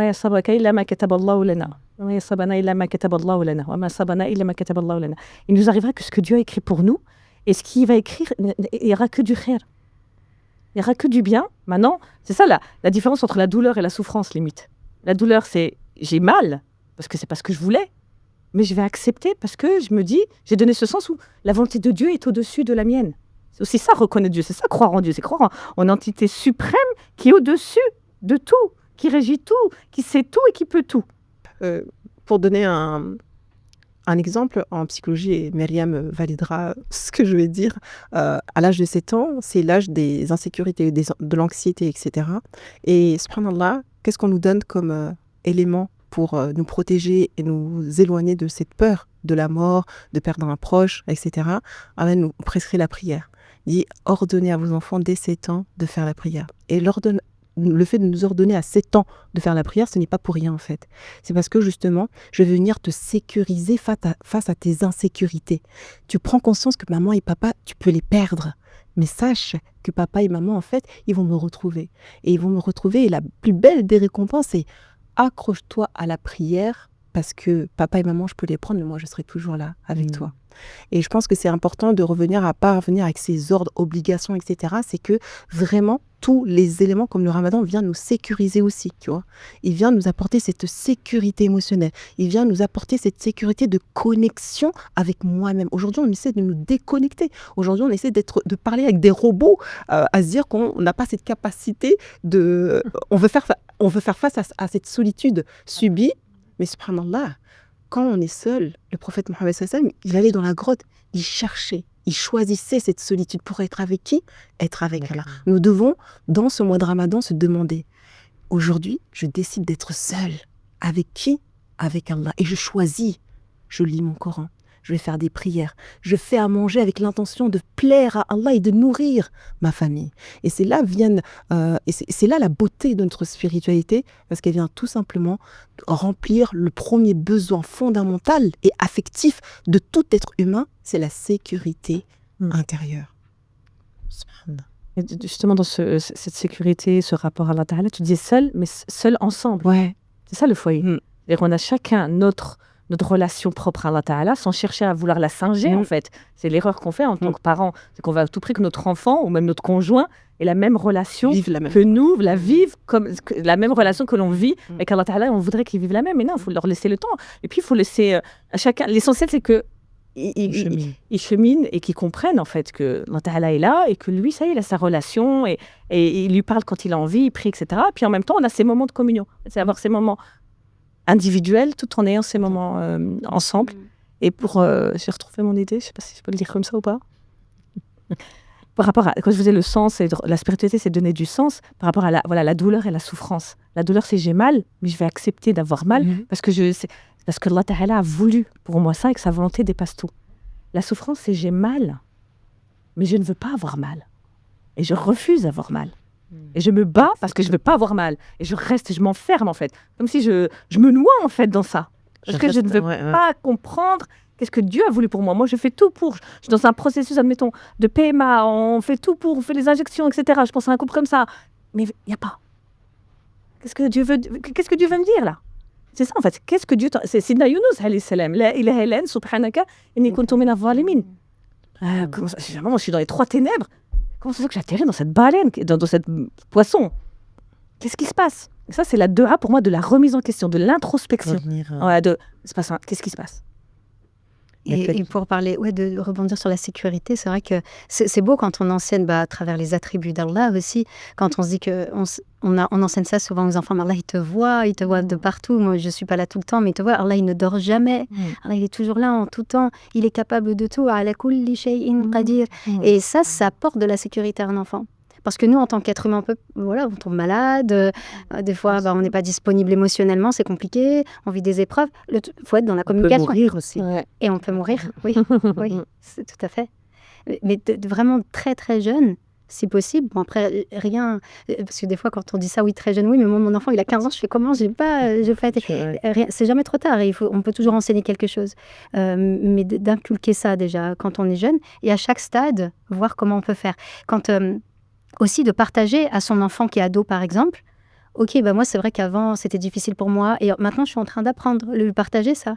Des fois, je leur dis aux mamans qui sont dans cet apprentissage de régulation émotionnelle, de dire à son enfant, là, c'est vrai, je me suis mise en colère, mais tu sais, je vois quelqu'un qui m'apprend, et puis j'apprends moi aussi, et puis on va apprendre ensemble. C'est savoir de l'humilité, finalement. Et l'enfant voit et accepte lui-même d'être vulnérable quand on lui partage ça.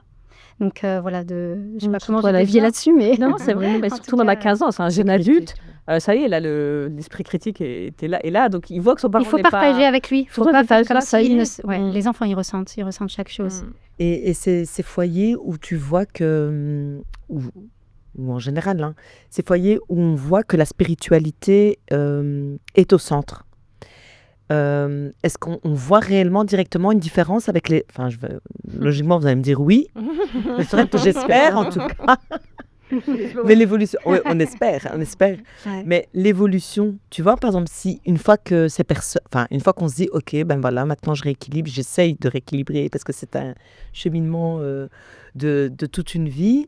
Mais les effets, comment on pourrait même donner envie, tu vois, à des familles, de dire, c'est ça, en fait, un foyer, finalement, ce que je réponds moi-même à ma question, mais ce que le prophète ou ce que Allah nous dit, les effets directement, Sabah, ou vous 3 d'ailleurs, Alec. Ouais, vas-y, tu lèves le doigt, vas-y si tu veux, et je rebondirai. Je dois comme à l'école. Interroger. Non, c'est que, en fait, j'avais en tête un exemple. En fait, justement, par exemple, nos jeunes, ce qui aide beaucoup, c'est quand ils vont beaucoup après la puberté, ils sont beaucoup après ils sont plus tournés vers l'extérieur. Et quand ils vont par exemple chez un de leurs copains, une de leurs copines, et qu'ils vont voir comment ça se passe chez eux, ça peut être un déclic. Et plusieurs fois, je l'ai rencontré ça. C'est bien de la bonne compagnie. Je un rappel pour nous tous. Mais ça va dire, j'ai vu chez un tel, j'ai vu chez eux. Par exemple, c'est l'heure de rompre le jeûne. Ils se passent tous l'assiette de date. Chacun, on prend le temps pour faire chacun, donc seul et ensemble. Ça, 2A personnel. Et là, c'est le moment où les 2A sont beaucoup exaucés, au moment de la rupture du jeûne. Et après, tu vois, chez eux, ils prient tous ensemble. Alors que nous, on ne fait pas ça, en fait. Ouais, c'est important, ça. Et ça peut être des moments où il y a des déclics. Et des fois, ça peut être le jeune qui va imposer à la famille ce rituel-là qui va stabiliser et que ça va être une source de rahma, finalement, et de baraka dans cette vie. Et j'allais répondre ça quand tu dis, qu'est-ce qui se voit? C'est la rahma, l'amour dans le foyer. Ce moment où on est décentré de soi, justement, je reviens encore sur cette notion, et qu'on est dans l'intérêt de chacun, qu'on voit chacun, qu'on s'excuse aussi. Il n'y a pas cette fierté, cet ego mal placé, là, comme on le dit souvent. Et c'est important, de toute façon, Allah nous pousse au repentir auprès de lui, celui qui pardonne, mais aussi, pourquoi pas, auprès de sa famille, d'avouer quand on a eu tort sur quelque chose. Vraiment montrer cette vulnérabilité, c'est pas rien. Mais donc voilà, dans ces foyers-là, on voit l'amour, le respect aussi. Et chaque individu est impliqué. Et voilà, c'est pas un seul qui... Des fois, malheureusement, on voit dans certains foyers où il y a un parent, par exemple, qui est dans son propre apprentissage. Donc, qui sort, qui voilà, qui apprend le Coran, qui le mémorise, qui va à la mosquée seul, sans jamais prendre aucun de ses enfants avec lui. Je dis lui, bon voilà, c'est surtout les hommes souvent qui vont à la mosquée, mais c'est pas forcément lié aux hommes, qui est tout seul en fait dans son... Ça me fait penser à un récit, je sais pas si c'est un hadith, mais c'est un récit qui raconte que Allah a ordonné à l'ange Jibril voilà, quand il y avait des peuples qui étaient dans la désobéissance, dans l'injustice, qui ne croyaient pas au message d'Allah, après avoir envoyé un messager, il détruisait ce peuple. Et donc, il a envoyé l'ange Jibril pour anéantir un peuple qui était dans la mécréance. Et Jibril est revenu auprès d'Allah pour lui dire, mais dans ce peuple, il y a un serviteur, il y a quelqu'un qui est pieux et qui ne t'a jamais désobéi. Allah a dit, mais commence par lui. Parce qu'il ne s'est pas mis en colère pour moi. Il voit autour de lui les gens être dans la mécréance, mais il ne fait rien. On n'est pas censé vivre notre petite vie comme ça en solo. On doit penser communauté. Et on disait depuis tout à l'heure, on est beaucoup dans l'individualisme aujourd'hui malheureusement. Non, il faut penser communauté. C'est vrai que c'est difficile. Ça demande de l'effort, parce qu'on est poussé à être isolé, poussé à être seul comme ça, dans sa famille pris par des obligations personnelles. Mais le plus possible, voir aussi... comment ça se passe autour de soi. C'est le comble, cette spiritualité individualiste. On a deux termes opposés, quoi. Spirituel, mais individuel. Alors, est-ce vraiment une bonne spiritualité? Spiritualité qui ne pousse pas à l'élévation, est-elle saine? Claire. Mariama, la spiritualité au quotidien, la rahma au sein d'un foyer, la miséricorde, comment tu peux nous la traduire? Les câlins. J'adore. Je dirais les câlins. Donc, on a joie, câlin. Je dis ça pourquoi? Parce qu'en fait, il y a une sœur qui a parlé tout à l'heure de la bonne opinion d'Allah. Avoir une bonne opinion. Moi, je veux que mes enfants, je veux que les jeunes filles, que les gens qui nous écoutent aient une bonne opinion d'Allah. Et du coup, inviter nos enfants à aller faire la prière avec un câlin, c'est beau. C'est dire, oh, je me sens en sécurité. Maman me réveille avec un câlin et on va aller parler à qui? Au roi des rois qui nous a permis d'être vivants encore aujourd'hui. Alhamdulillah. Avant de se coucher, on récite les invocations, on demande protection. Parce que c'est la petite mort, le sommeil. Du coup, on demande à Allah de nous remercier. On se dort avec un câlin encore. Est-ce que tu veux que je m'allonge un petit peu avec toi pour que tu te sentes bien, etc. Eh ben oui, ça me fait du bien. Un bisou, je t'aime, maman. Et c'est juste ces petits moments. C'est grand, c'est fort. La rahma, c'est je t'aime en Allah. Je t'aime en Allah. Et je remercie Allah d'avoir mis cet amour pour toi. Et le traduire, ça Parce que même parfois, je peux me mettre en colère par rahma. Où j'ai vu ta faute. Par rahma, je ne vais pas te reprendre. Par rahma, voilà, on va faire comme si je n'avais pas vu. Je vais mettre un mouchoir dessus. C'est aussi, rahma, c'est ça aussi. Je rebondis sur ça. J'expliquais à ma fille, justement, je lui disais, tiens, maman et papa, quand ils se mettent en colère, n'oublie jamais qu'ils t'aiment. Même si ils sont en colère. Ça enlève en rien l'amour qu'ils te portent. On se met en colère par une action. Et là, on revoit et on réajuste cette action-là. D'accord ? Et c'est important de dire ça à un enfant que même quand il y a la tempête dans le foyer, ça ne change en rien notre amour. Et je pense que les femmes qui nous écoutent devraient dire ça aussi à leur mari. Quand je me mets en colère, ça ne change en rien mon amour pour toi. Juste, ma maison intérieure, là, elle déborde. Elle déborde. Et je te demande de la rahma et de patienter durant ce moment où ça déborde et de rappeler à nos enfants, maman, des fois, elle se met en colère, mais c'est pas contre vous. Je vous aime, maman, elle vous aime. D'accord ? Et ce moment de colère, je vais prendre le temps de me calmer. Et tout à l'heure, tu parlais d'émotions désagréables, etc. Ces émotions, elles sont nécessaires. Parce que la colère, moi, personnellement, la colère, elle m'aide beaucoup à me mettre en action. Si j'étais pas en colère vis-à-vis des agressions que les jeunes filles vivent, la violence que nos foyers vivent, je ne serais pas acteur. Mais cette colère me pousse à être plus déterminée et à oser venir parler là, ici, devant vous, etc. Du coup, il faut savoir comment j'utilise ma colère. Quel message et comment j'ai envie de la traduire, cette émotion-là. Est-ce que j'ai envie de la traduire dans un sens où je ne me respecte pas, je vais taper, etc.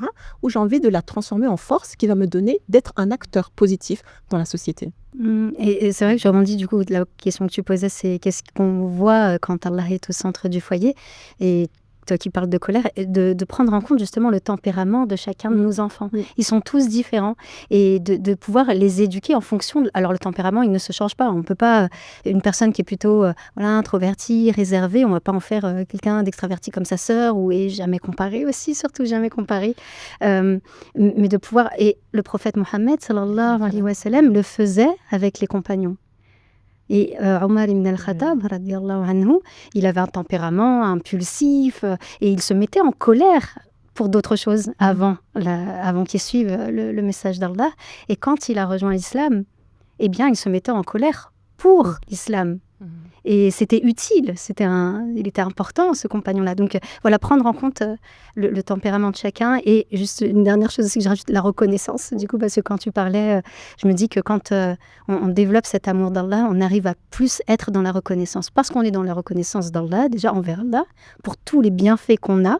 Et quand on enseigne aux enfants d'être dans cette reconnaissance-là, on l'est entre nous-mêmes, entre membres du foyer aussi. Et cette reconnaissance, c'est elle qui procure la joie. C'est dans la gratitude, elle nous met en joie d'office. Comment retrouver la joie au sein du foyer? Alhamdoulilah, j'ai des enfants, alhamdoulilah, ils sont en bonne santé, alhamdoulilah, on a un toit, alhamdoulilah. Enfin, je veux dire, si on devait compter tous les bienfaits de Dieu, on ne pourrait jamais. C'est ce que j'allais vous poser, c'est ça. En plus de ça, donc vous êtes en train de répondre à la gratitude. Qu'est-ce qu'on pourrait instaurer au sein de nos familles? Mais c'est vrai que la gratitude, tu as parlé de la gratitude, est-ce que vous avez des autres... La remise en question, faire des bilans. Les bilans. Les bilans, des bilans de manière formelle parfois. Utiliser des occasions. Ah, là, c'est les fameux anniversaires. Pourquoi pas, voilà, t'as un an de plus dans le compteur. Faire des conseils de famille à tel jour, peut-être le vendredi, voilà, c'est bien, ça marque. Si on ne peut pas le vendredi, allez le dimanche, j'en sais rien, peu importe le jour, selon l'organisation familiale, où on se retrouve. Et puis, ma fille avait fait ça à un moment donné quand elle était plus jeune, où elle avait mis une boîte et puis chacun mettait un message pour l'autre, même anonyme, et c'était trop mignon. C'est vrai que ça, je me dis qu'on l'a perdu, il faudrait le reprendre même sous une autre forme, parce qu'ils ont grandi. On lit chacun un message, même si on ne veut pas dire à qui, mais juste le fait de se rassembler en réalité. Ça crée la cohésion du groupe. Puis aussi le fait d'inviter aussi ses enfants, chacun en fait, des membres de la famille, à dire comment tu vois notre famille, quel regard tu portes sur notre famille. Et ce regard que tu portes sur la famille, tu l'aimes ou tu l'aimes pas? Parce que c'est ça aussi, se sentir aimé, c'est aussi aimer la famille qu'on constitue. Et des fois, quand on regarde dans les personnes, non, je n'aimais pas ma famille, je préférais celle de mes copains. C'est important, ça. Quel est mon regard, ma vision et mon rapport à ma famille? Et donc, c'est important. Ça aussi, ça aide. Il y a un exercice aussi que j'aime bien proposer aux parents, c'est de faire si la relation elle est bonne avec l'enfant, de faire un face-à-face. Si elle est un peu conflictuelle, de faire un dos à dos et de se dire les qualités, ce que j'apprécie chez toi. Parce qu'en fait, nos enfants, ils ont besoin d'amour, tu vois, ils recherchent ils sont en quête d'amour. Et ils ont besoin d'entendre qu'au sein du foyer, ils sont aimés. Et prendre le temps de dire les qualités qui font partie de ce tronc, en fait, finalement, et qui forgent mon caractère, qui vont m'aider à développer mes compétences et mes réussites. De prendre ce temps, de se face à dos. Maman, tu veux bien qu'on fasse ce jeu? Oui. Dos à dos, si j'ai du mal à te dire face à face les choses et que j'ai peur de tes réactions. Face à face, si on arrive à se le dire, j'aime ça, j'aime ceci, etc. Et une autre chose aussi que je propose aussi aux familles, c'est d'oser poser la question à ses enfants. Est-ce que maman, elle t'aime? Est-ce que tu ressens, en fait, l'amour de maman? Si l'enfant dit oui, dis comment tu ressens cet amour-là? Dis-moi par les actes, les gestes, le comportement que j'ai, dis-le-moi pour que je puisse le renforcer encore plus.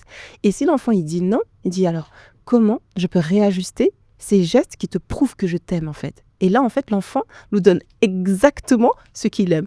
Peut-être les câlins, peut-être les cadeaux, peut-être les services. Et dire moi j'aime bien quand tu me fais à manger. Les enfants ils aiment la nourriture. Surtout les ados. Ouais. Une astuce les que grands je peux me donner. Aussi. Oui, aussi, quand ils rentrent de l'école, ne serait-ce que de sentir le gâteau qui sort du four et de prendre ce temps de manger et pas demander alors les notes, alors comment c'est... Non, viens, prenons ce temps de dégustation. Toujours encore ce lien et cette présence qui nous dit je me sens aimée pour ce que je suis et non pour ce que je fais. C'est vrai qu'on dit tout ça, peut-être que les personnes qui nous écoutent se disent oui mais on parle de Allah là, oui, c'est les gâteaux. Quand Allah nous dit je n'ai créé les djinns et les hommes que pour qu'ils m'adorent, évidemment on n'est pas dans... Très honnêtement, on n'est pas dans le rappel d'Allah 24/24 à chaque seconde, à chaque instant. On essaye de l'être au maximum. Mais finalement, c'est pas que à la mosquée qu'on l'adore, c'est pas que pendant la salade, c'est nos comportements. C'est quand les qualités, les grandes qualités qu'Allah a à travers ses attributs, nous qu'on puisse, à notre échelle, les mettre aussi en action et au service de nos familles. Et ça, c'est de l'adoration aussi. En plus, quand on y place l'intention, bien sûr, de cuisiner pour nos enfants, pour satisfaire aussi Allah, de faire le ménage à la maison pour que on soit dans un foyer qui est propre. Et vraiment de mettre l'intention. En plus, on a jackpot de hasanat, donc c'est trop bien. Et en plus, pendant Ramadan, encore plus. Mais c'est bénéfice pour tout le monde. Hakima, tu me permets? Oui. Par rapport à ce qu'elle a dit, ce n'est pas que la prière ou le Coran, etc. Notre religion, c'est une façon d'être. C'est une façon de vivre, c'est une façon de respirer. Le prophète Mohammed a été envoyé pour parachever les bons comportements. C'est pas de fais la prière, porte le voile. Non. C'était un courant ambulant. Et en fait, c'est ça, c'est qui je suis, comment je me comporte, comment, face à une personne qui va m'agresser, comment je vais me comporter. Et j'aime bien cette phrase que nous disait notre professeur, écoute une personne parler, tu sauras ce qu'il y a dans son cœur. Subhanallah. Et quand tu vois son cœur qui est blessé, parce que souvent les parents, ils sont, oui, mais ma fille, elle est agressive, etc., je ne comprends pas à la changer. Regarde, son cœur, il est blessé. Là, c'est une opportunité de lui ouvrir tes bras. Ouvre tes bras. Et tu sais, la plupart des jeunes filles qui ont changé, c'est des jeunes filles qui étaient très agressives, qui cherchaient en fait cette agressivité, pas encore que tu lui dises, t'es un mauvais adolescent, mais il avait juste besoin de se dire, tu m'écoutes, tu me comprends, tu ne me juges pas, toi? Non, je t'offre une porte. Raconte-moi, qu'est-ce qui se passe dans ta maison intérieure? À la maison, ça ne va pas. À la maison, il y a des violences. À la maison, il y a ça. Comment je peux t'aider finalement? Qu'on arrête de s'arrêter sur les premières choses qu'on voit.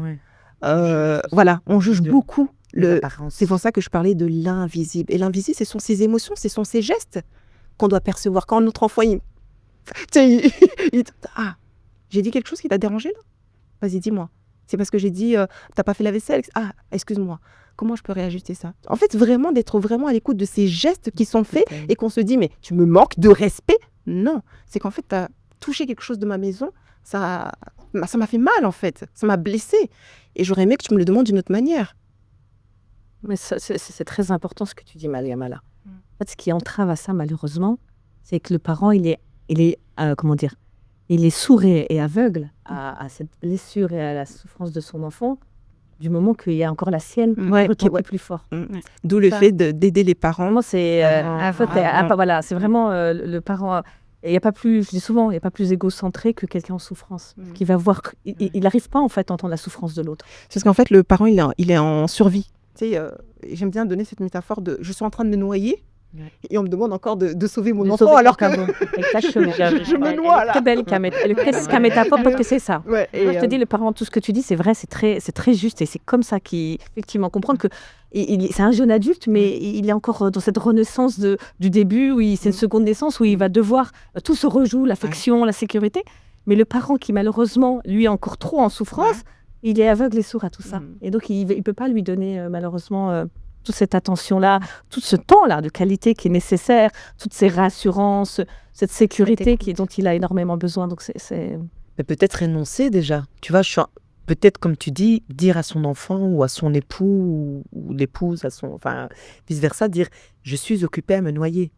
Je ne peux pas te sauver. » C'est déjà... mais se rendre compte le début de la... Oui, c'est ça le début de la guérison. Voilà, déjà s'en rendre compte. Peut-être déjà beaucoup d'humilité de le dire. Hein. De dire je peux pas te donner plus parce que pour l'instant, voilà, je n'ai pas encore appris. Dans ces cas-là, c'est en ça qu'il faut tout un village pour éduquer un enfant.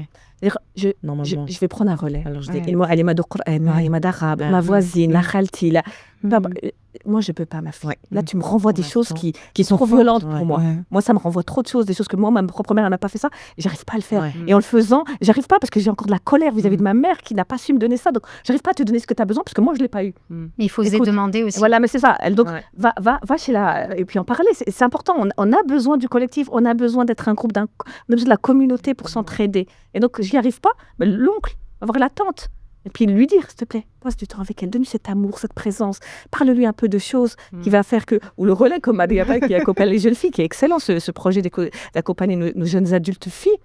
Ben voilà, tiens, moi j'arrive plus, je sature, avec nous ça crie. Puis après, il faut comprendre ce qui se joue dans la relation mère-fille. Enfin, on va aller plus loin, mais pour moi, il faut comprendre tout ce qui se joue dans la relation mère-fille. C'est le modèle. Puis en même temps, la fille qui est en confrontation avec sa mère, c'est qu'elle est dans une quête d'identité, quête d'autonomie. Puis elle interroge la femme qu'elle est. Et puis peut-être que le modèle qu'elle lui renvoie, elle dit, moi, je ne veux pas être une femme comme toi. Et donc, voilà, il y a besoin de comprendre aussi, avant tout même. Et comment on fait si on est seul à vouloir instaurer cette bonne ambiance dans le foyer? Parce que pas parce qu'on n'est que femme solo, maman, parent solo, mais au sein d'un couple, on peut être en décalage aussi au niveau de l'évolution spirituelle ou avoir une maman qui est focus argent, je dois travailler, je ramène les sous, ou de l'autre côté aussi, un papa qui dit moi j'essaie d'assurer au maximum le foyer. Comment ils font? Comment on fait? Cette question-là, comment on défait? C'est beau aussi. Comment faire? Il faut défaire. C'est-à-dire qu'on fait mal là. On fait mal. Mais il faut revoir la place de chacun. Puis il faut inscrire le cheminement de chacun. Enfin, on n'a pas un cheminement au mètre ou un fois mètre où est-ce que chacun en est en fait. Attention de ne pas se juger aussi mutuellement au sein même du foyer. Toi, tu es plus pieux que moi ou toi, tu es plus pieux que moi. Non. Là, il faut revoir, si on s'est unis et on a tous quand même, on est responsable de ce foyer, on fait des points déjà, quand on a parlé tout à l'heure de bilan, déjà entre le mari et la femme. Où est-ce qu'on va amener nos enfants là? On est quand même les bergers. Ce troupeau-là, où est-ce qu'on le fait paître là? Où est-ce qu'on le fait paître? Est-ce que tu trouves que l'herbe, elle est bonne là en ce moment? Est-ce qu'on ne devrait pas revoir les choses? Donc s'il y a un décalage, peut-être revoir sur des... Je veux dire, personne ne veut être malheureux en famille. Personne ne veut vivre un cauchemar dans son couple. Personne ne veut que ce soit le chaos au sein de son foyer. C'est-à-dire que, prenons le temps. Tu veux être heureux comme moi. Pourquoi on n'y arrive pas? Qu'est-ce qui se passe? Essayons de décortiquer. Communication. Et voilà, échangeons, discutons. La communication, elle est essentielle, c'est sûr. Mais aussi avec cette connaissance. La communication, c'est... La discussion, Oui, la discussion. La communication, c'est sur le dos. Oui, il y a des... C'est bon de parler avec toi. C'est vrai. La discussion, c'est important. Et d'avoir cette connaissance de notre psychologie à nous de femmes, qui est différente de la psychologie de l'homme. Et que Allah nous crée différents, pas pour rien, pour qu'il y ait une complémentarité qui est essentielle. Parce que parfois, il y a des femmes qui veulent que leur mari soit dans le même amour qu'elle envers leur enfant, par exemple. Oui, mais toi, t'es pas assez doux, t'es pas assez... Oui, mais l'homme, s'il est là aussi dans une approche différente envers son enfant, c'est parce qu'il a besoin d'équilibrer. Parce que parfois, il y a une femme qui recherche chez son mari ce qu'elle est et les qualités qu'elle a, et un homme qui va chercher aussi peut-être un petit peu plus... Non, il faut être conscient du fonctionnement différent de chacun. Il faut le comprendre et faire des mises au point régulièrement. Et faire des mises au point, oui. Savoir où est-ce qu'on va. C'est comme si on est dans une barque et la vie n'est pas un long fleuve tranquille. Et quand ça tangue, pourquoi ça tangue? Et puis, c'est quoi notre objectif? En fait, il faut inscrire notre vie familiale dans le cheminement vers Dieu. Si on ne fait pas ça, on est perdu. Le rôle de parent, le rôle de conjoint, mais c'est des rôles aliénants. On devient un hamster qui tourne en rond dans sa cage, en fait. Parce qu'on ne comprend pas. C'est trop dur, on n'en peut plus. On a envie de, justement, larguer les amarres, ou plutôt jeter l'ancre et s'en aller en courant. Donc, c'est important de remettre du sens. Et au final, c'est pour s'inscrire, chercher la satisfaction de Dieu. Tout ça va se terminer.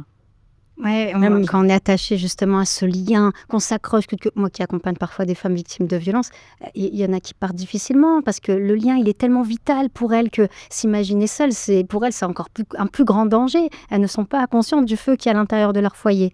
Et ça, c'est parce qu'il y a cet attachement peut-être aussi à ce monde ici-bas, aux liens, aux êtres humains, qu'ils n'avaient pas forcément à l'époque du prophète Mohammed, sallallahu alayhi wa sallam. Si on parle du divorce, de la séparation, c'était moins sacralisé qu'aujourd'hui, parce qu'on était moins attachés. Bon, je ne pousse pas, je dis pas que voilà, il faut être dans cette communication, etc., faire un travail ensemble, mais être conscient de ça, de pouvoir s'élever, prendre du recul et se dire comment on satisfait Allah dans notre relation.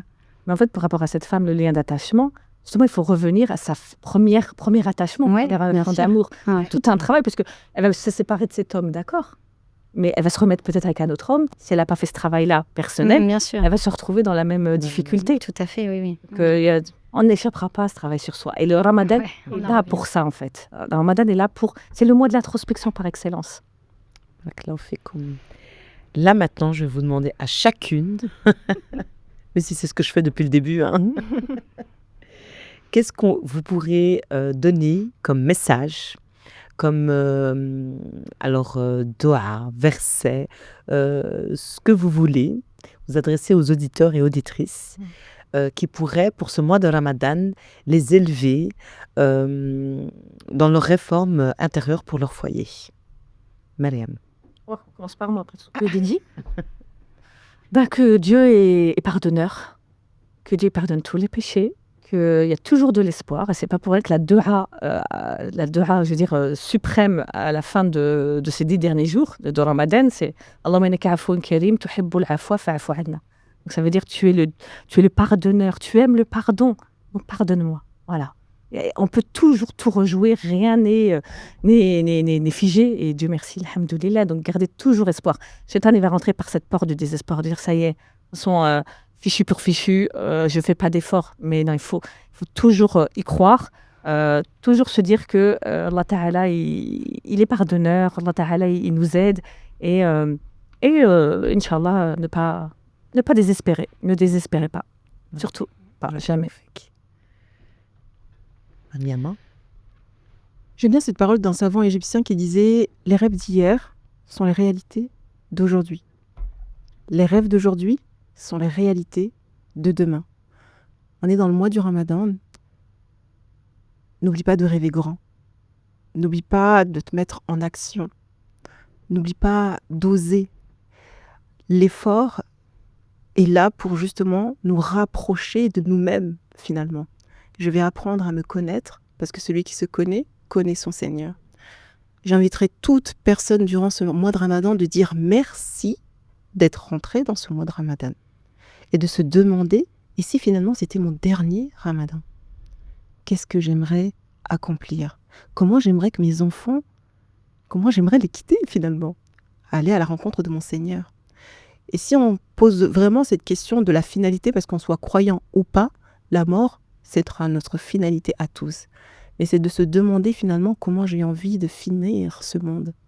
Et le Ramadan vient justement nous rappeler que comment tu veux finir ce mois de Ramadan et quelle opportunité tu vas mettre en place après cette revivification de ton cœur. Subhanallah. Du coup, je rappellerai qu'il est important de rêver et de garder cet espoir en Allah subhanahu wa ta'ala par rapport à notre jeunesse. Notre jeunesse, elle est là pour nous aider à prendre conscience que le monde va mal, mais que cette jeunesse, si elle est éduquée, elle va changer. Elle va changer les choses si on l'accroche à l'essentiel, qui est le câble d'Allah subhanahu wa ta'ala. La religion n'est pas là pour nous oppresser, elle est là pour nous élever. Aussi, pour nous même. Surtout. Ouais, surtout, absolument. Moi, je dirais parler à Allah. Ça semble être. On a plusieurs façons de communiquer avec Allah, et dont ces façons-là, de lui parler, et lui qui nous parle, donc il nous parle à travers le Coran et on lui parle à travers les salats. Et il y a un hadith Qudsi d'Al-Bukhari que j'aime beaucoup, alors je ne le connais pas par cœur, donc je vais le lire, il est en français, mais il parlera à tout le monde. Et il m'émeut à chaque fois que je le lis, ça nous rappelle qu'on doit aller chercher Allah là où il souhaite nous trouver. Donc, Allah a dit, celui qui s'oppose à un de mes alliés, je lui déclare la guerre. Mon serviteur ne se rapproche de moi par rien qui me soit plus agréable que ce que je lui ai rendu obligatoire. Et mon serviteur ne cesse de se rapprocher de moi par les œuvres surérogatoires jusqu'à ce que je l'aime. Lorsque je l'aime, je deviens l'ouïe avec laquelle il entend, la vue avec laquelle il voit, la main avec laquelle il saisit et le pied avec lequel il marche. S'il me demande, je lui donne. S'il cherche refuge auprès de moi, je le protège. Magnifique. Je l'ai dit. Alhamdoulilah. Donc, tout au long de cet échange, une vérité s'est imposée. La réforme du foyer ne commence ni par la perfection, ni par l'autorité, mais par la sincérité. Allah ne demande pas de maison sans conflit, ni de famille idéale. Il demande des cœurs qui reviennent à lui, des foyers qui cherchent la rahma et des relations fondées sur la douceur et la responsabilité. Remettre Allah au centre de la maison, ce n'est pas imposer la religion, mais la rendre vivable, aimable et sécurisante. C'est choisir des paroles qui élèvent, des comportements qui rassurent et une spiritualité qui apaise. Peut-être que pour certains, la réforme commence par un petit pas, un moment de rappel partagé, une prière vécue avec présence. Et parfois, remettre Allah au centre du foyer commence par se réparer soi-même. Ô Allah, remets-toi au centre de nos foyers, dans nos paroles, dans nos silences, dans nos relations faites de nos maisons des lieux de paix, de rahma, de sécurité. Guéris les foyers blessés, apaise nos cœurs fatigués et aide-nous à réformer sans détruire. Accepte notre jeûne, nos intentions et nos efforts. Barakallahu fikoum. Amin.